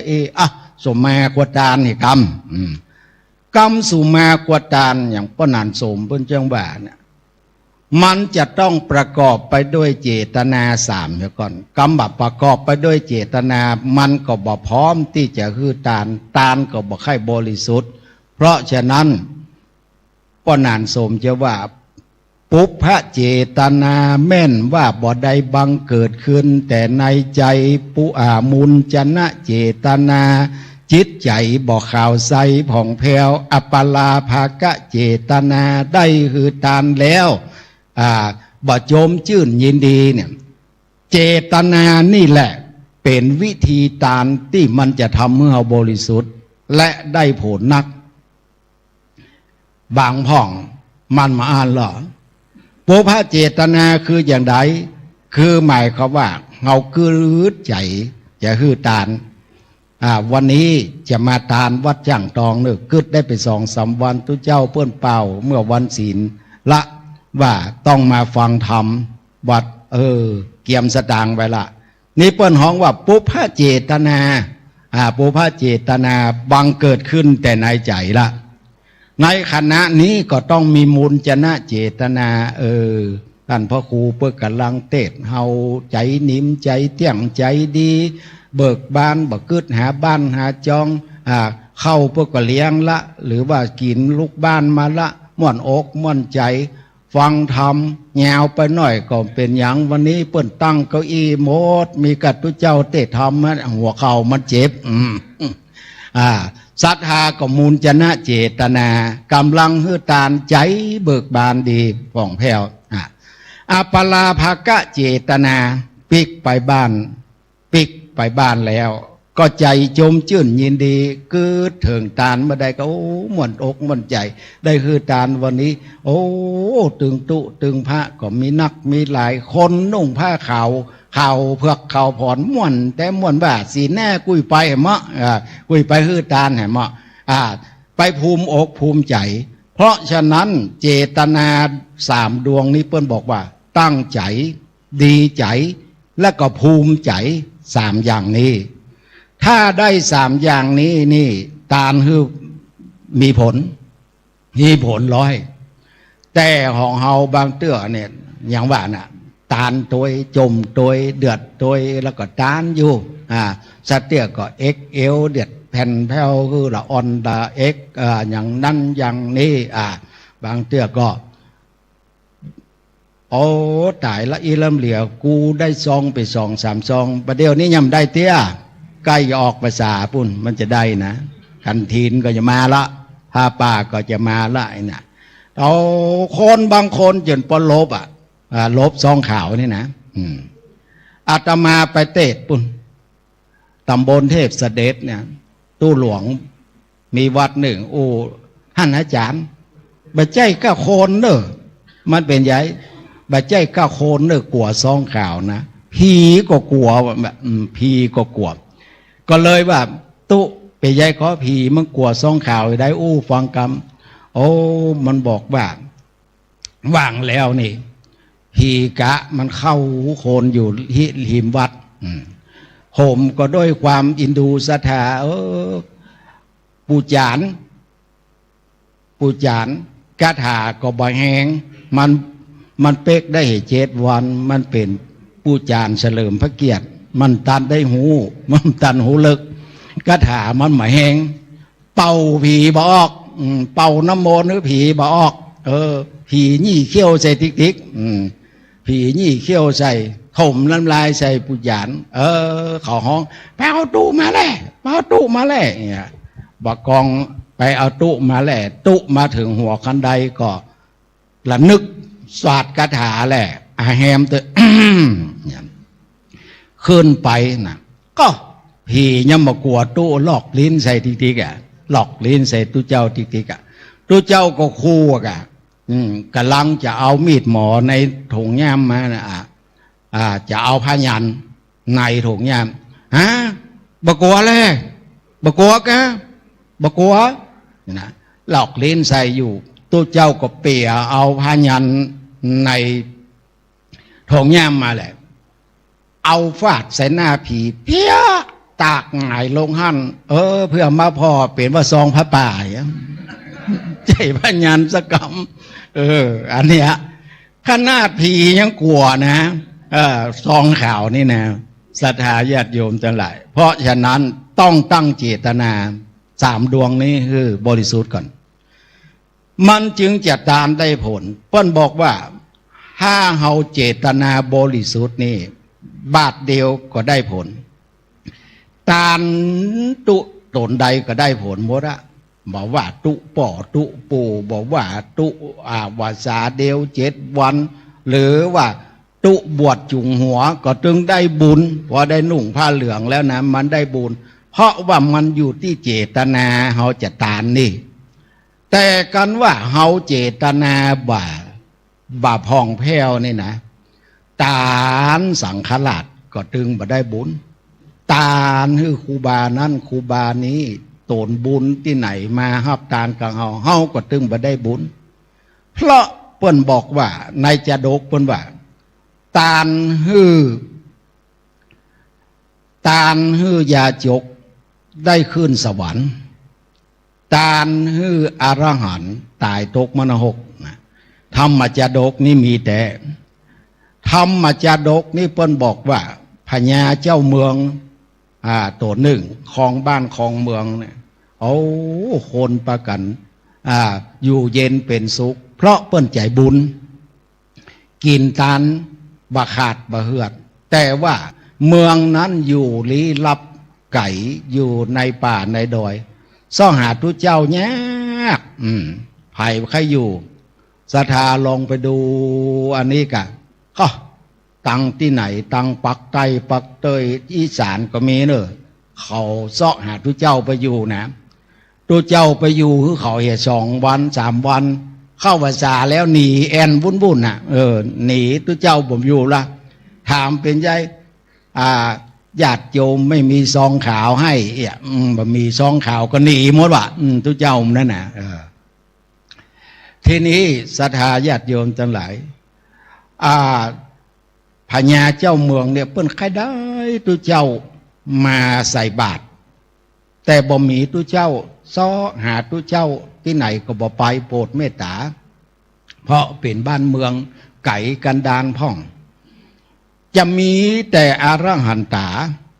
ที่ได้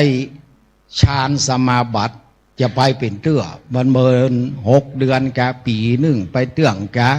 ไปเสาะปิ่นดีบาทเข้าใครได้เกลือไปใส่ผลไม้กินกับผลไม้หลากไม้เพื่อให้มีรสเค็มทีนี้ก็เปิ้นกล่าวถึง ว่ามีชายยากโจรเข็นใจกำเมืองห้องวัดตุกตะไอ้ตุกตะนี่ก็มีเมียสาวกำลังตั้งท้องอ่อนๆเมียมันก็แพ้ท้องขยักอยู่ในก็บ่ม่วนใจขอยากกินของกินที่เหลือเดนพระราชาเนี่ยของกินเข้าที่เปิ้นพระราชาเปิ้นกินแล้วนะมาขยักของกินที่เป็นเดนของพระราชานะห้ามหบคือผัวมันไปเซาะผัวมันว่าโอ้เฮาเป็นคนไพร่วังมีไหนคุ้มมีไหนเฮายังมหันจะไปขอเอาเข้าพระราชาที่ไหนมากินกินอันอื่นก็เอากะบัดถึงมาเอาให้ห้องเซาะคือผัวอบคือผัวมันไปคนแพ้ท้องนี่มันซ้ำเป็นคนขี้น้อยอกหมองใจให้ห้องอย่างผัวมันก็ไปปรึกษาพี่น้องชาวบ้านเนี่ยอย่าได้เมียเฮาก็ให้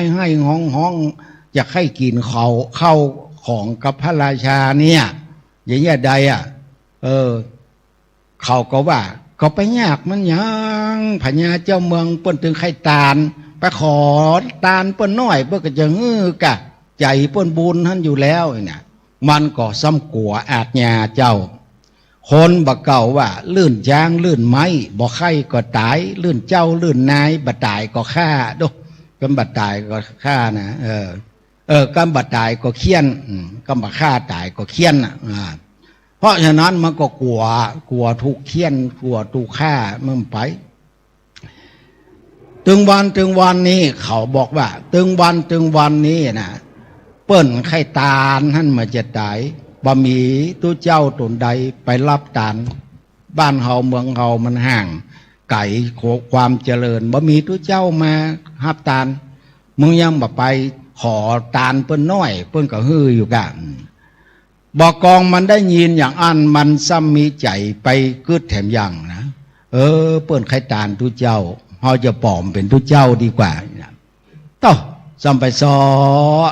บาทเท่าผ้าเหลืองเก่าได้ที่ไหนบ่ฮู้มาได้ผ้าเหลืองมาแล้วก็มาร้องเกากุมผ้า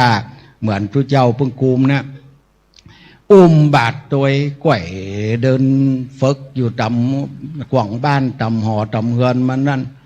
จนมันได้ที่ดีแล้วฝึกแตบดีแล้วบอกวันนี้จะไปกุมบาทกับพญาเจ้าเมืองก็คูดหัวกะเอาผ้าเหลืองมานุ่งละเตียวละเสื้อนุ่งผ้าเหลืองก็เดินบินที่บาทไปกำน้อยเหมือนตู้เจ้ากูอย่างแต่มาเป็นตู้ปลอมนะมาบวชคนเดียวมันนะพญาเจ้าเมืองวันนั้นไข่ป่องเบงจรไข่บัญชรหน้าต่างพ่อไปถนนหลวงประตูเวียงปุ้นผ้าเหลืองปิววิทมาปุ้นละอลังหันตาลูกแต่ปะไม้หิมมาปานเขาคันธมาศมาโปรดเมตตาปิติสั่นขึ้นถึงเนื้อถึงตัวห้องป่อขวไม่ขวสูประกันเอาเข้าเอาของมากูวันนี้นะกูจะตานเข้าชีวิตกูบกินอย่างสักยังเข้าก็จะเอาตานหมดของกินเอาตานหมดผลไม้หลักไม้เข้าสุกขนมตานหมดคนบักเก่าเปิ้นฮ้องว่าถ้าเอาบักกินวันนั้นนี่เปิ้นฮ้องว่าตานเข้าชีวิตตานเข้าชีวิตครูบาศรีวิจัยวันศีลเบิ่มกี่เข้าเนอะเปิ้นตานเข้าชีวิตเปิ้นตานเข้าชีวิตทีนี้ก็พญาเจ้าเมืองแต่จะตานเข้าชีวิตอ้ายตุกตะปลอมเป็นตู้นั้นก้อย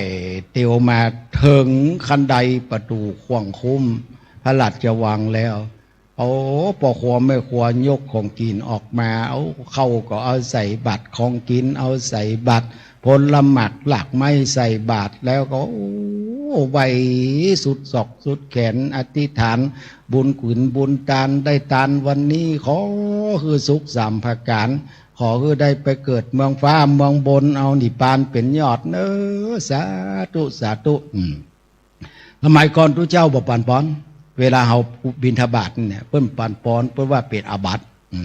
เป็นอาบัติถ้าเราปันปอนนี่นะเพราะว่ามันบัดนั่งเสมอกัน เวลาเขาจะฮื้อปอนนี่ตุเจ้ากับคนเนี่ยจะต้องถ้านั่งก็นั่งเหมือนกันตุเจ้านั่งบนสถานนั่งดุ่มตนนึ่งยืนตนนึ่งนั่งเป็นอาบัติเพิ่นมันเนี้ยเนี่ยเพิ่นเนี้ยตุเจ้าทำยุทธมันถึงเนี้ยเนี่ยมันถึงฮื้อปอนมันถึงฮื้อก็พอไอ้ตุกตะนั้นมันได้มันต้องได้ปั่นปอนละล่อมันก็ได้มันก็ก้อยเตียวออกเวียงไปกะโอ้พญาเจ้าเมืองก็ประคองอัญชุลีไว้พ่อบริสุทธิ์สายตายังบ่แล้วนำใจสั่งเสนาคนที่นั่งกำกับกำกาอยู่ใกล้งั้นไอ้เสนามึงไปพ่อหรอตุเจ้าเปิ้นจะออกไปทางใดเปิ้นจะไปนั่งสารเข้าทางใดโอ้บ่แล้วใจเตี้ยบอกฮื้อเสนาไปจะไปฮื้อเปิ้นหูเนอก็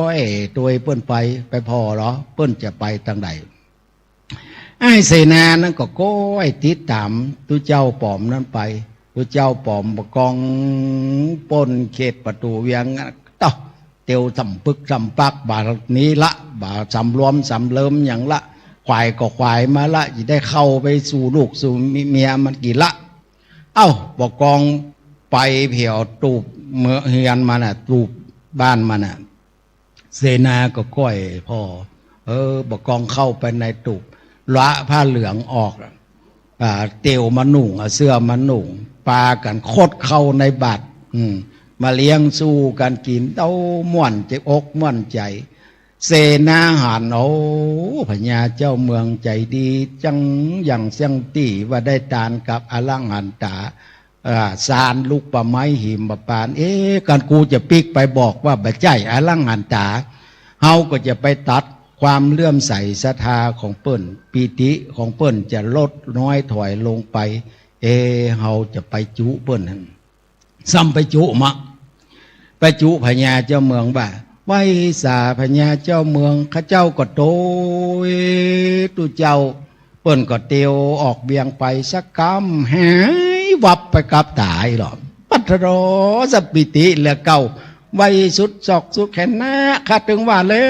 วเป็นอลังหันตาลูกปะไม้มาปานเปิ้นสารปิกละหายตัวปิกละกันน่ะซัมปิติละเก่าเข้าบกินน้ำบกินเทนี้ศรัทธาญาติโยมอยู่ไปเผียวเมื่อคืนน่ะเมืองเฮาว่าปิติเกิดขึ้นล้ำเนี่ยเฮาเลยห้องว่าเวลานั้นหิวเข้านักก็ลมปีลมปีเกิดขึ้นลมพิธีนั่นน่ะมันเกิดขึ้นน่ะเสียดแทงเข้าในองค์นะขยากอีเข้ากำบะเดียวนึกก็จะว่าน้ำตาลลดอีเด็กอะแต่ก่อนนึกว่าลมปีเข้ากลุ่มจิตกลุ่มใจติ่นสั่นมือสั่นเหือปีเหือปังหมดอ่ะเอายาอย่างมากินก็บลงก็ลวดเลยหัวใจวายตายสวรรคตไปละพญาเจ้ามันดวงวิญญาณปรากฏว่าเทวบุตรเทวดาเอาหลัดชลดจรโดยม้าสินทบมาหับไปอยู่จันดุสิตปุ่นตานฮือตุกดะนะปีติเกิดขึ้นยินดีไปเกิดสวรรค์จันดุสิตนะ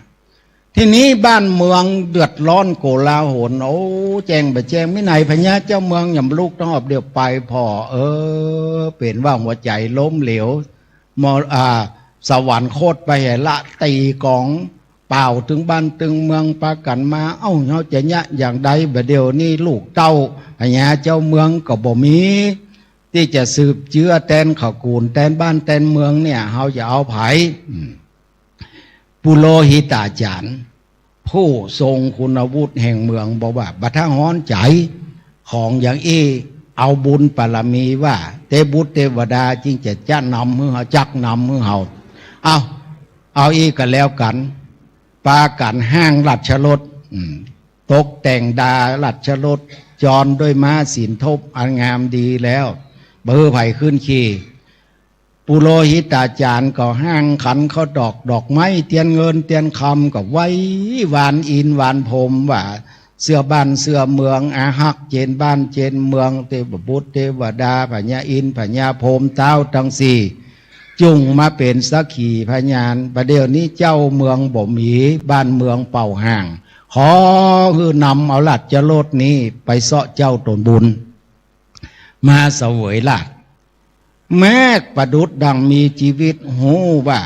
คือเปิ้นฮือจรไปเสาะเจ้ามันก็ออกประตูเวียงแล้วก็ประทักศีล3 รอบเตียวเข้าปิกมาเวียงแถมเก้ามาไอ้คนที่เป็นเสนาเฝ้าประตูคุ้มอยู่นั้นยืนอยู่หันแม้มาจอดอยู่ที่มันหัน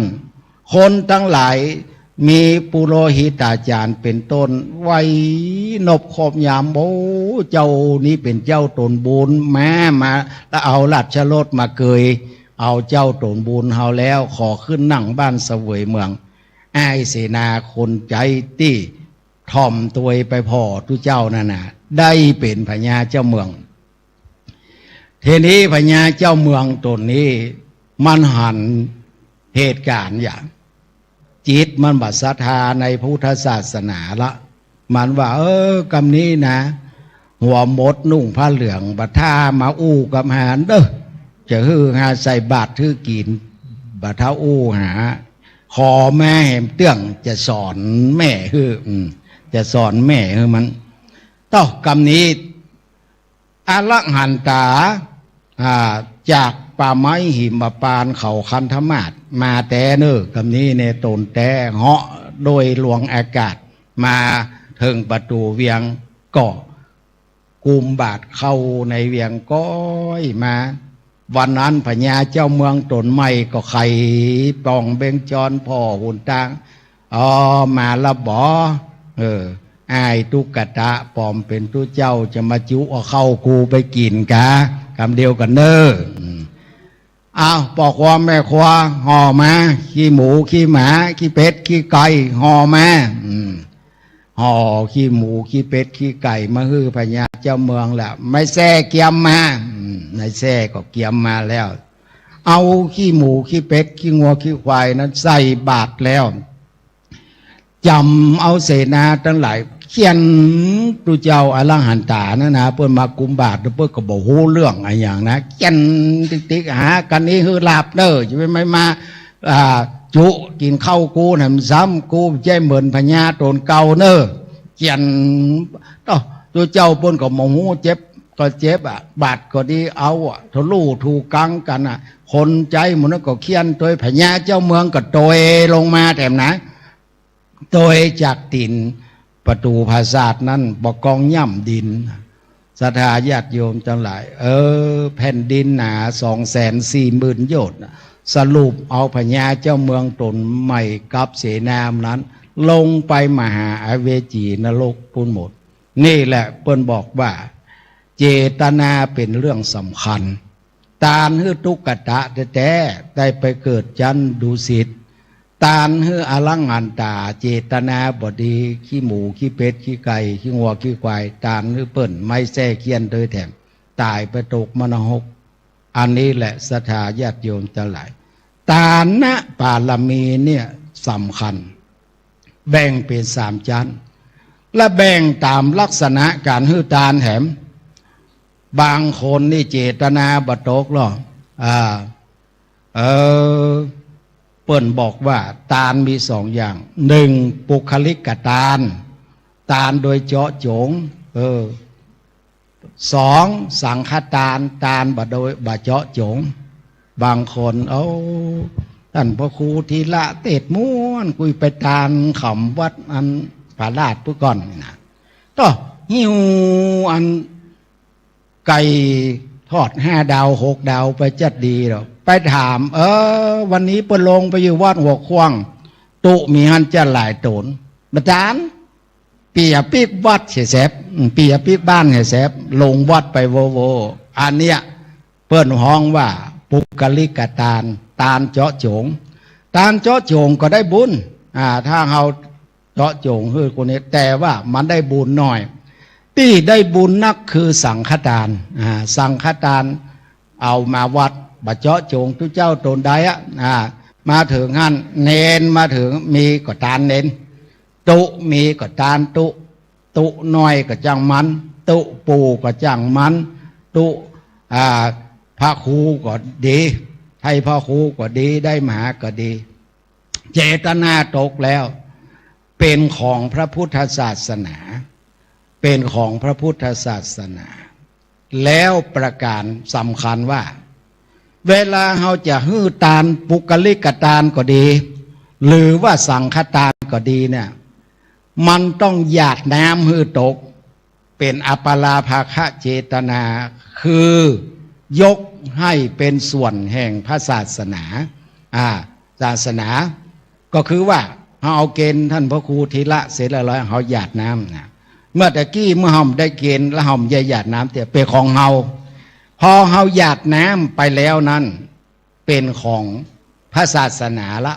ถ้าถวายเป็นสังฆทานก็บาเจาะจงทุกเจ้าตนใดจะบริโภคก็แล้วแ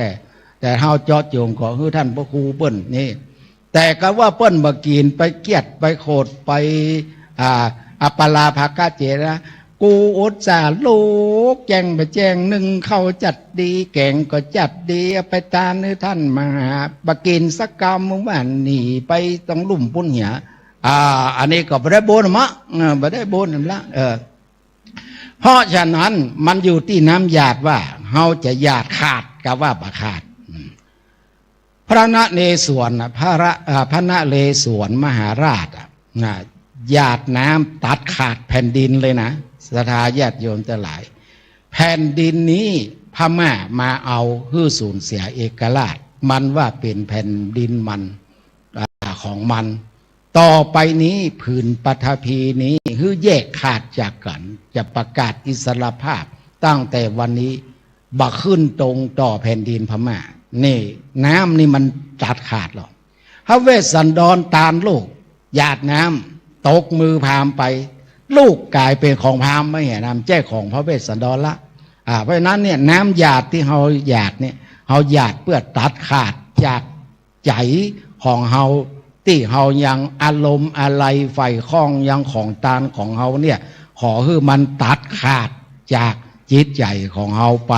ขอให้มันหมดมันใสเฮาเปื้อนป่านปอนให้เฮาสาธุเอาบุญกุศลเป็นพระบุญอันประเสริฐ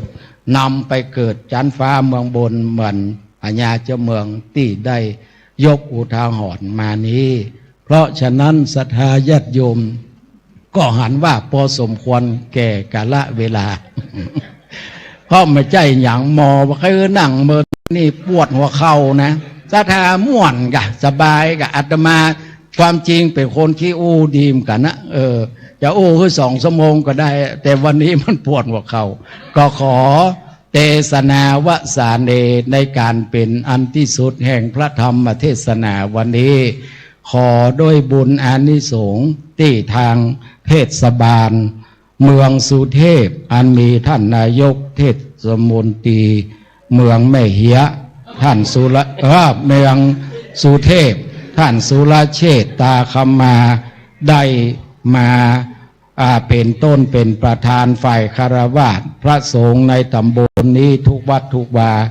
มาเป็นเจ้าเก้าเจ้ากันแห่งพระธรรมเทศนาร่วมกันประกอบโครงการธรรมสัญจรเฉลิมพระเกียรติครั้งที่1ประจำปีพุทธศักราช2569นี้ขอให้บุญกินบุญตานกำจูอุดหนุนปกปักรักษาให้อยู่เย็นเป็นสุขจำเริญวุฒิการกุ่งรุ่งเรืองอยู่มีใจไปมีโชคมีลาภเพื่อได้สมดังกรรมมุ่งมาตรปรารถนาเพื่อได้เจริญในชีวิตตำแหน่งหน้าที่การงานจุผู้จุคนจุตนจุองค์ขอแสดงพระธรรมเทศนาพอสมควรแก่เวลายุติลงคงไว้แต่เพียงนี้เอวังก็มีด้วยประการฉนี้อันทะมยังสาธุกรังกโรมะเสสาธุสาธุสาธุก็ระวังให้ดีเนอะครับทำบุญกับพระปลอมได้ขึ้นสวรรค์ทำบุญกับพระอรหันต์ได้ลงนรกเนี่ยนะครับมโนปุพังคมาธรรมมโนเศรษฐามโนมยาเนอะนะครับทุกสิ่งอยู่ที่สำเร็จด้วยเจตนาที่ใจนะครับถ้าใจดีอย่างเนาะกับมันสำเร็จนี้นะครับหลวงพ่อเทศมาก็ใช้เวลาพอสมควรเนอะจากนี้ไปจะได้น้อมถวายจตุปัจจัยทายธรรมกันเทศจะได้ถวายพระพุทธ เป็นพุทธบูชาก่อนนะครับก็เรียนเชิญพ่อเลี้ยงอัดที่แปลงนะครับท่านวยาวัจกรวัดช่างทองได้เข้าน้อมถวายกันพระพุทธเป็นปฐมก่อนนะครับก็เรียนเชิญครับ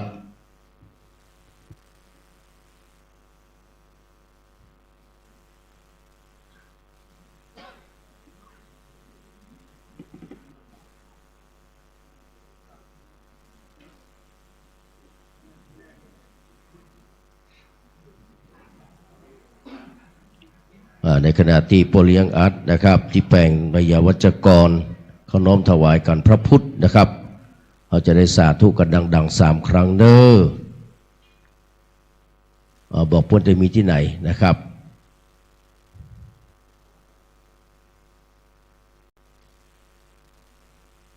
สาธุสาธุสาธุขอบพ่อเลี้ยงอัดที่แปลงเด้อนะครับที่ได้น้อมถวายกันพระพุทธเรียนเชิญกลับไปนั่งที่รับรองและก็ขอได้รับเกียรติจากท่านนายกสุรเชษฐ์ตาคำมานะครับได้เข้าน้อมถวายกันเทศแด่องค์ธรรมกถึกนะครับกับขอเรียนเชิญครับ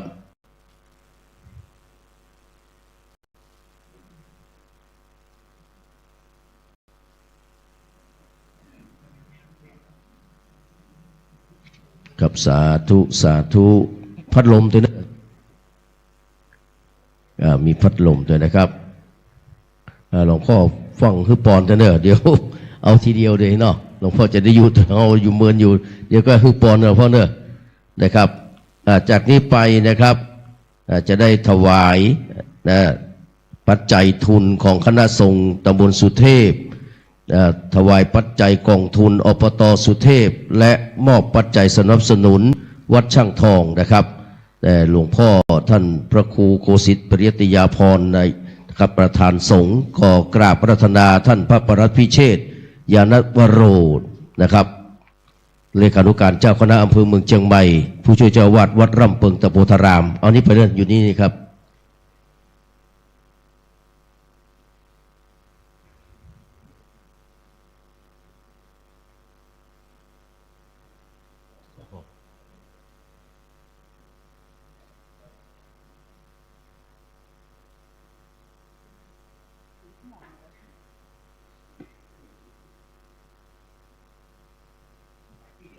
เขาถวายที่เดียวเลยครับหลวงพ่อจะไปจัดแจงคนเดียว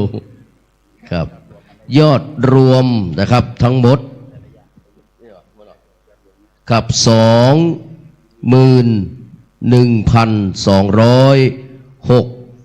บาทสาธุสาธุสาธุก่อนที่หลวงพ่อจะได้ปั่นปอนนะครับจะได้กราบไหว้สาราธนา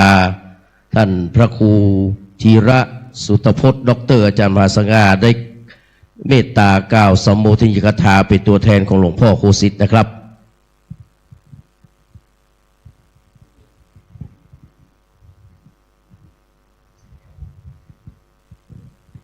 กราบถวายความเคารพหลวงพ่อพระครูโคสิทธิ์ปริยัตยาภรณ์หลวงพ่อขาวหลวงพ่อพระครูสิทธิพันธ์ตลอดถึงหลวงพ่อพระครูอดุลศิลกิจองค์เทศนาที่เมตตามาโปรดหมู่เฮาท่านทั้งหลายในวันนี้แล้วก็ขอเจริญพรท่านนายกสุรเชษฐ์ตาคำมาถ้าบักเกณฑ์จะได้ย้ายไปอยู่แม่เหียเลยนะแล้วก็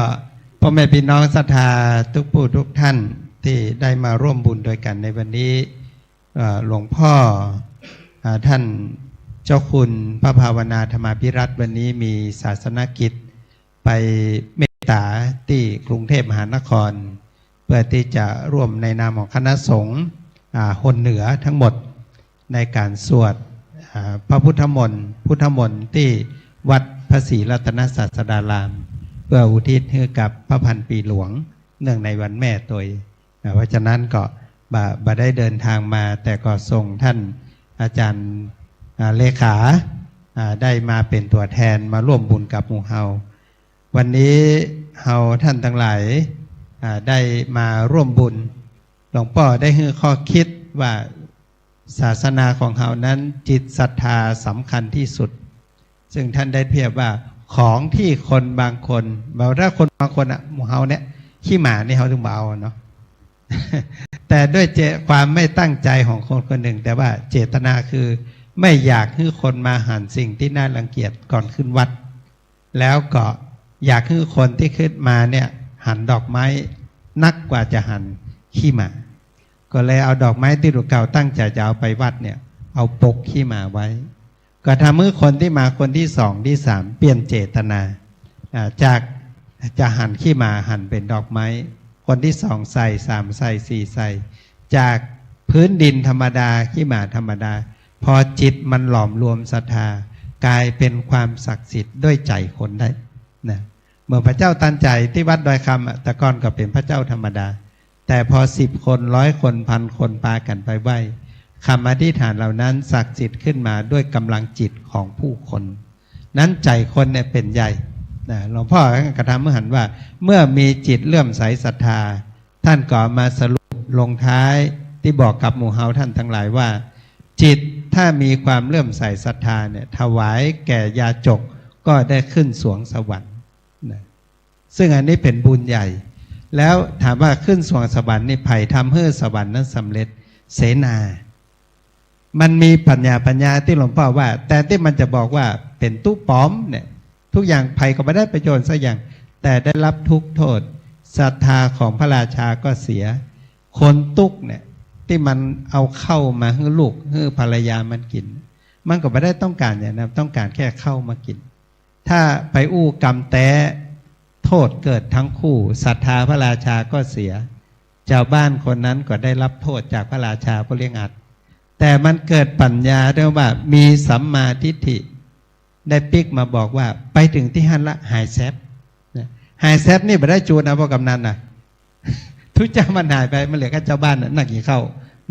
แต่มันไม่มีคำอธิบายแม่วันเพ็ญทิ้งไว้ในวงเล็บหูอยู่คนเดียวด้วยอานิสงส์ที่เอาเรื่องนี้ไปบอกพระราชาและเกิดทำให้พระราชาสวรรคตไม่ใช่บอกข่าวแล้วสวรรคตนะพระราชาตั้งใจอดอาหารที่หลวงพ่อว่าเข้าชีวิตแล้วแม้กระทั่งความหิวมากลางคืนก็ไม่ยอมกินเพราะถูกกล่าวตั้งจิตไว้ว่าบุญที่ถวายพระอรหันต์เนี่ยมันจะต้องสำเร็จแม้ตายก็ยอมทำให้ได้ไปเกิดบนสวรรค์ชั้นดุสิตแล้วอานิสงส์ของเสนาคนนั้นเนี่ยติ้มไปบอกข่าวว่าไปถึงแล้วเปิ้นหายแซบนี่นะหายแซบอันนั้นเป็นบุญใหญ่ราชรถเบียนรอบเบียงไปจอดที่มันนะแม่วันเพ็ญนะมันขึ้นนั่งราชรถน่ะแต่มันเก็บข้อมูลเอาข่าวดีไปบอกแต่ดูเก่าเก็บเรื่องร้ายว่ากูหันตู้เจ้าปอมตั้งนี่ไปบ่ไว้ใจตู้เจ้าแล้วเนี่ยอันนี้ทำให้บุญมันเสี่ยงได้นั่งบนแผ่นดินได้บักกี่วันผ่านตู้เจ้ามากุมเข้าปอมมดละตั้งนี่ไปปากันทำสิ่งที่บดีกับไปเคี่ยนผู้ที่เป็นพระอรหันตาก็เลยถูกแผ่นดินสรุปดังนั้นเจตนาหังกัมมังวัฏามิเจตนาเป็นบุญเป็นกุศลก็ได้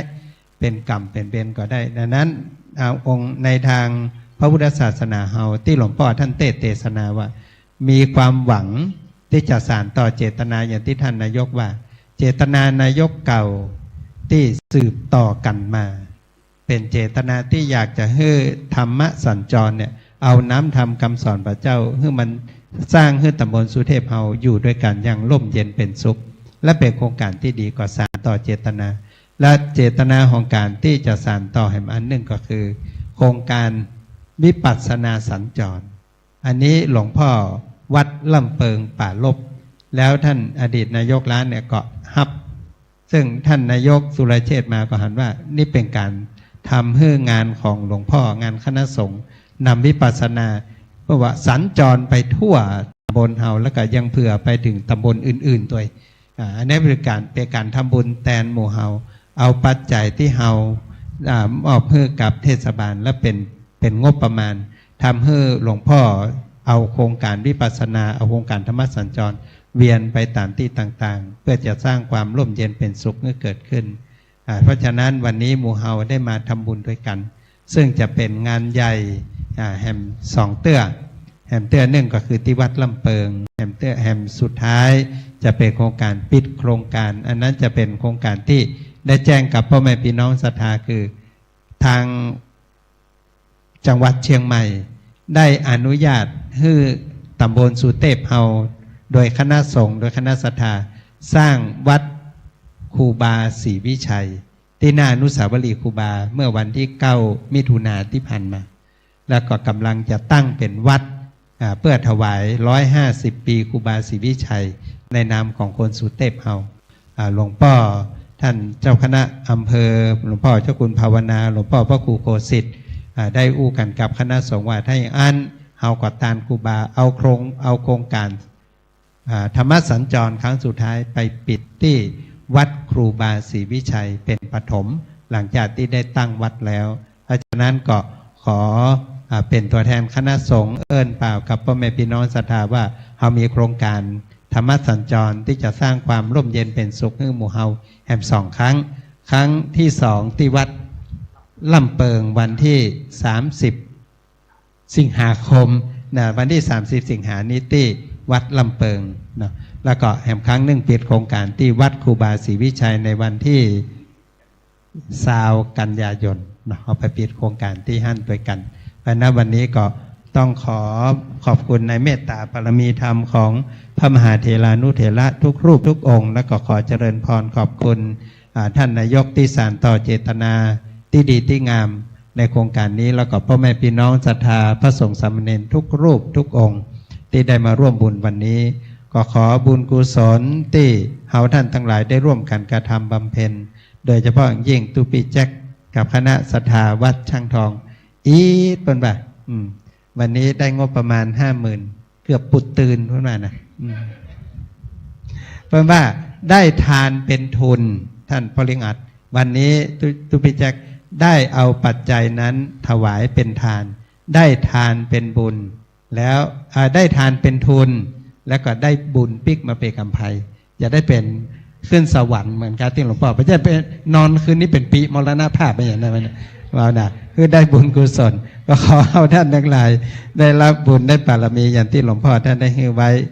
ได้เจริญด้วยอายุวันนาสุขภระ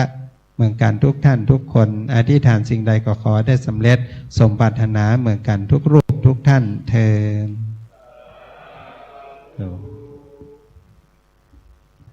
เมตตาฮับพรจากหลวงพ่อเน้อน้ำหยาดช่วยกันเอาปอนเด้อหยาดน้ำตัดขาดจากพัดลมกับสตางค์นี่เหรอยะถาวาลิวะหาปุลาปาลิปุเรนติสากลังเอวะเมวะอิโตตินังเปตานังอุปกปปติอิจิตังปัฏฐิตังตุมหังคิปะเมวะสมิจจันตุสเปปุเรนตุสังกปา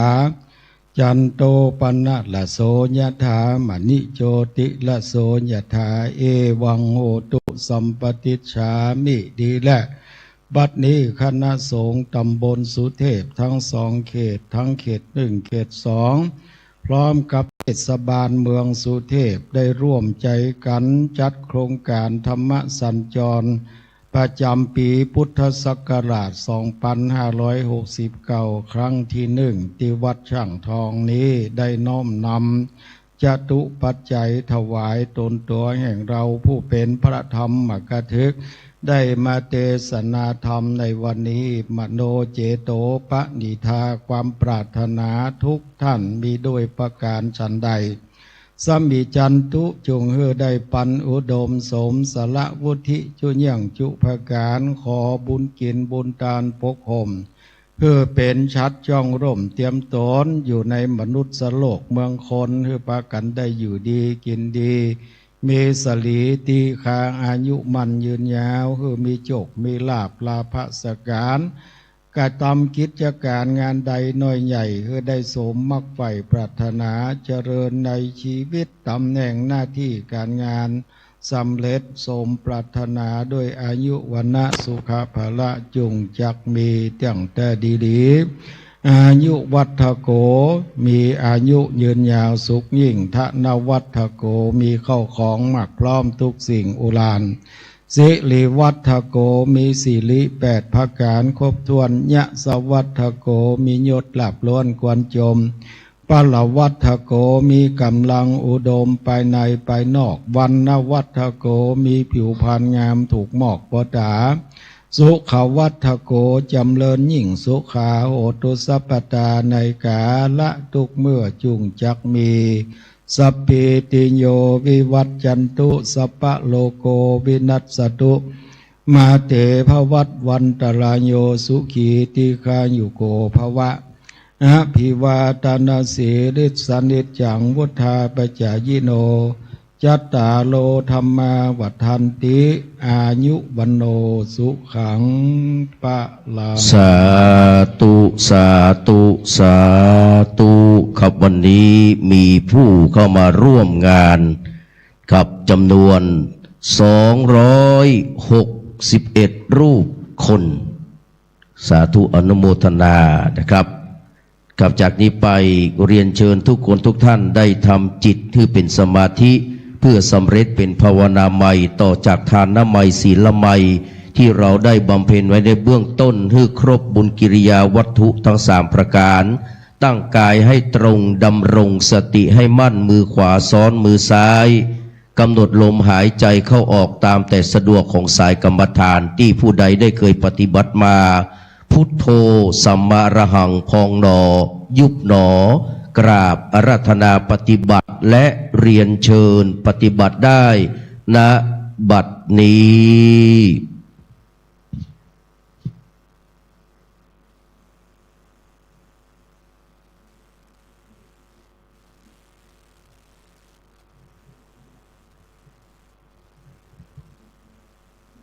กับกราบนมัสการขอบพระคุณและขอบพระคุณครับจากนี้ไปตั้งจิตตั้งใจกล่าวคำปณิธานแผ่เมตตาเนออิตังตานากัมมังเนปานาปัจจัญโยโหตุโนนิจจังอิตังศีลกัมมังเนปานาปัจจัญโยโนนิจจังอิตังภาวนากัมมังนิปานาปัจจัญโยโหตุโนนิจจังยังกินจิกุสลังกัตตพังกัมมังสัพเพหิอัมเหหิปุญญังโนอนุโมทันตุสุนันตุพลตุเยเตวาอัสสมิงฐานเนอาทิกาตาทิกายุกามตุสัพพะสัตตาสุกีอัตตานังปริมรันตุมาตาปิตาสุขิตาหุนตุทุกขาปมุจจันตุสัพเพ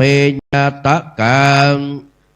หุนตุทุกขาปมุจจันตุสัพเพอญาตกาสุขิตาหุนตุทุกขาปมุจจันตุสัพเพปีสาสัพเพยัคขามสุขิตาหุนตุทุกขาปมุจจันตุสัพเพนักขัตตาสุขิตาหุนตุทุกขาปมุจจันตุสัพเพเทวาสุขิตาหุนตุสัพเพอาจาริยุปัจฉายาสุขิตาหุนตุปมุจจันตุสัพพะสัมปติโยสมิชันตุโววันตามิพุทธังสัพพะเมวะโตสังคัมมะทัมเมพันเตวันตามิสัพพะเมวะโตสังคัมมะทัมเมพันเตวันตามิสังฆังสัพพะเมวะโตสังคัมมะทัมเมพันเตวันตามิอุปัชฌาอาจาริเยสัพพะเมวะโตสังคัมมะทัมเมพันเตวันตามิกัมมัฏฐานาสัพพะเมวะโตสังพันเตวันทามิอาราเมพัทธสีมังสัพพะเมวะโตสังคัมมะทัมเมพันเตวันตามิเจติยังสัพพังเนโสปฏิติตาสลีลาตาตุมหาโพธิงปุถะรูปังสักกัลลังสัทธานาคะโลเกเทวะโลเกพรหมะโลเกจัมปูติเป สลีละธาตุโยเกสาธาตุโยอระหันตาธาตุโยเจติยังกันทะกุติงจตุราสีติสหัสเสสเปตังปาตะเจติยังอหังวันตามิสัพพะโสต่อไปหันหน้าไปตั้งพระสงฆ์องค์ข้าเจ้าครูบาอาจารย์สังฆเถระทั้งหลายอันมีหลวงพ่อพระครูโกศิษฐ์ปริตยาพรหลวงพ่อพระครูอดุลศิลกิจเป็นต้นเป็นประธานเนื้อก้มหัวลงสักเล็กน้อยกล่าวคำวันตาน้อยพร้อมกันนะครับวันตามิพันเตสปังอปะระทังกัมมาทะเมพันเตยังสามินาอนุโมติตาปังสามินากตังปุญญังไมหังพังสาธุสาธุอนุโมทามิธรรมาวัฏันติอายุวันโนสุขังภะลังสาธุสาธุสาธุครับต่อไปนะครับพระมหากษัตริย์เป็นศูนย์รวมแห่งความสามัคคีของคนในชาติจากนี้ไปเรียนคนทุกท่านนะครับได้ลุกยืนขึ้นนะครับแล้วก็ได้ฟังเพลงสรรเสริญพระบารมีพร้อมกันนะครับ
กับท่านนายกจะได้กราบลาพระรัตนตรัยและก็กราบลาประธานสงฆ์นะครับเรียนเชิญครับครับก็พบกันแห่งครั้งหนึ่งครับที่วัดตะโปธารามเนาะวันที่30 กันยานะครับ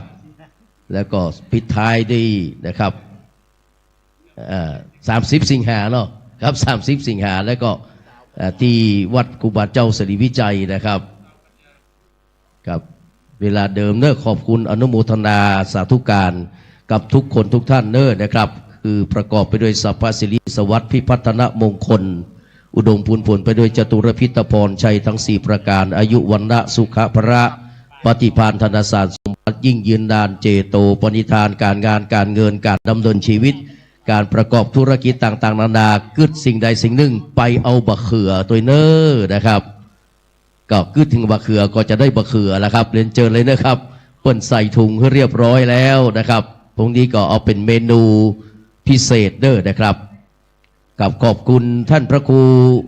สมุวิสุวัฒน์วรกิจโจนะครับผู้อำนวยการสถานีคลื่น 104.50 เมกะเฮิรตซ์นะครับจังหวัดวัดฝ่ายหินผู้มีเมตตาธรรมได้ส่งเจ้าหน้าที่นะครับมาทำการ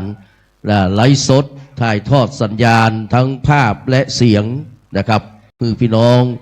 ได้รับชมกันนะครับขออนุโมทนากราบนมัสการขอบพระคุณนะครับพระมหาเถรานุเถระเจ้าคณะพระสังฆาธิการทุกรูปนะครับและพี่น้องฟังที่อยู่ทั้งบ้านวันนี้ขอนำรายการจากท่านผู้ฟังไปก่อนครับมีโชคมีใจรับดีฝันดีเหมือนกันทุกคนทุกท่านครับราตรีสวัสดิ์ครับ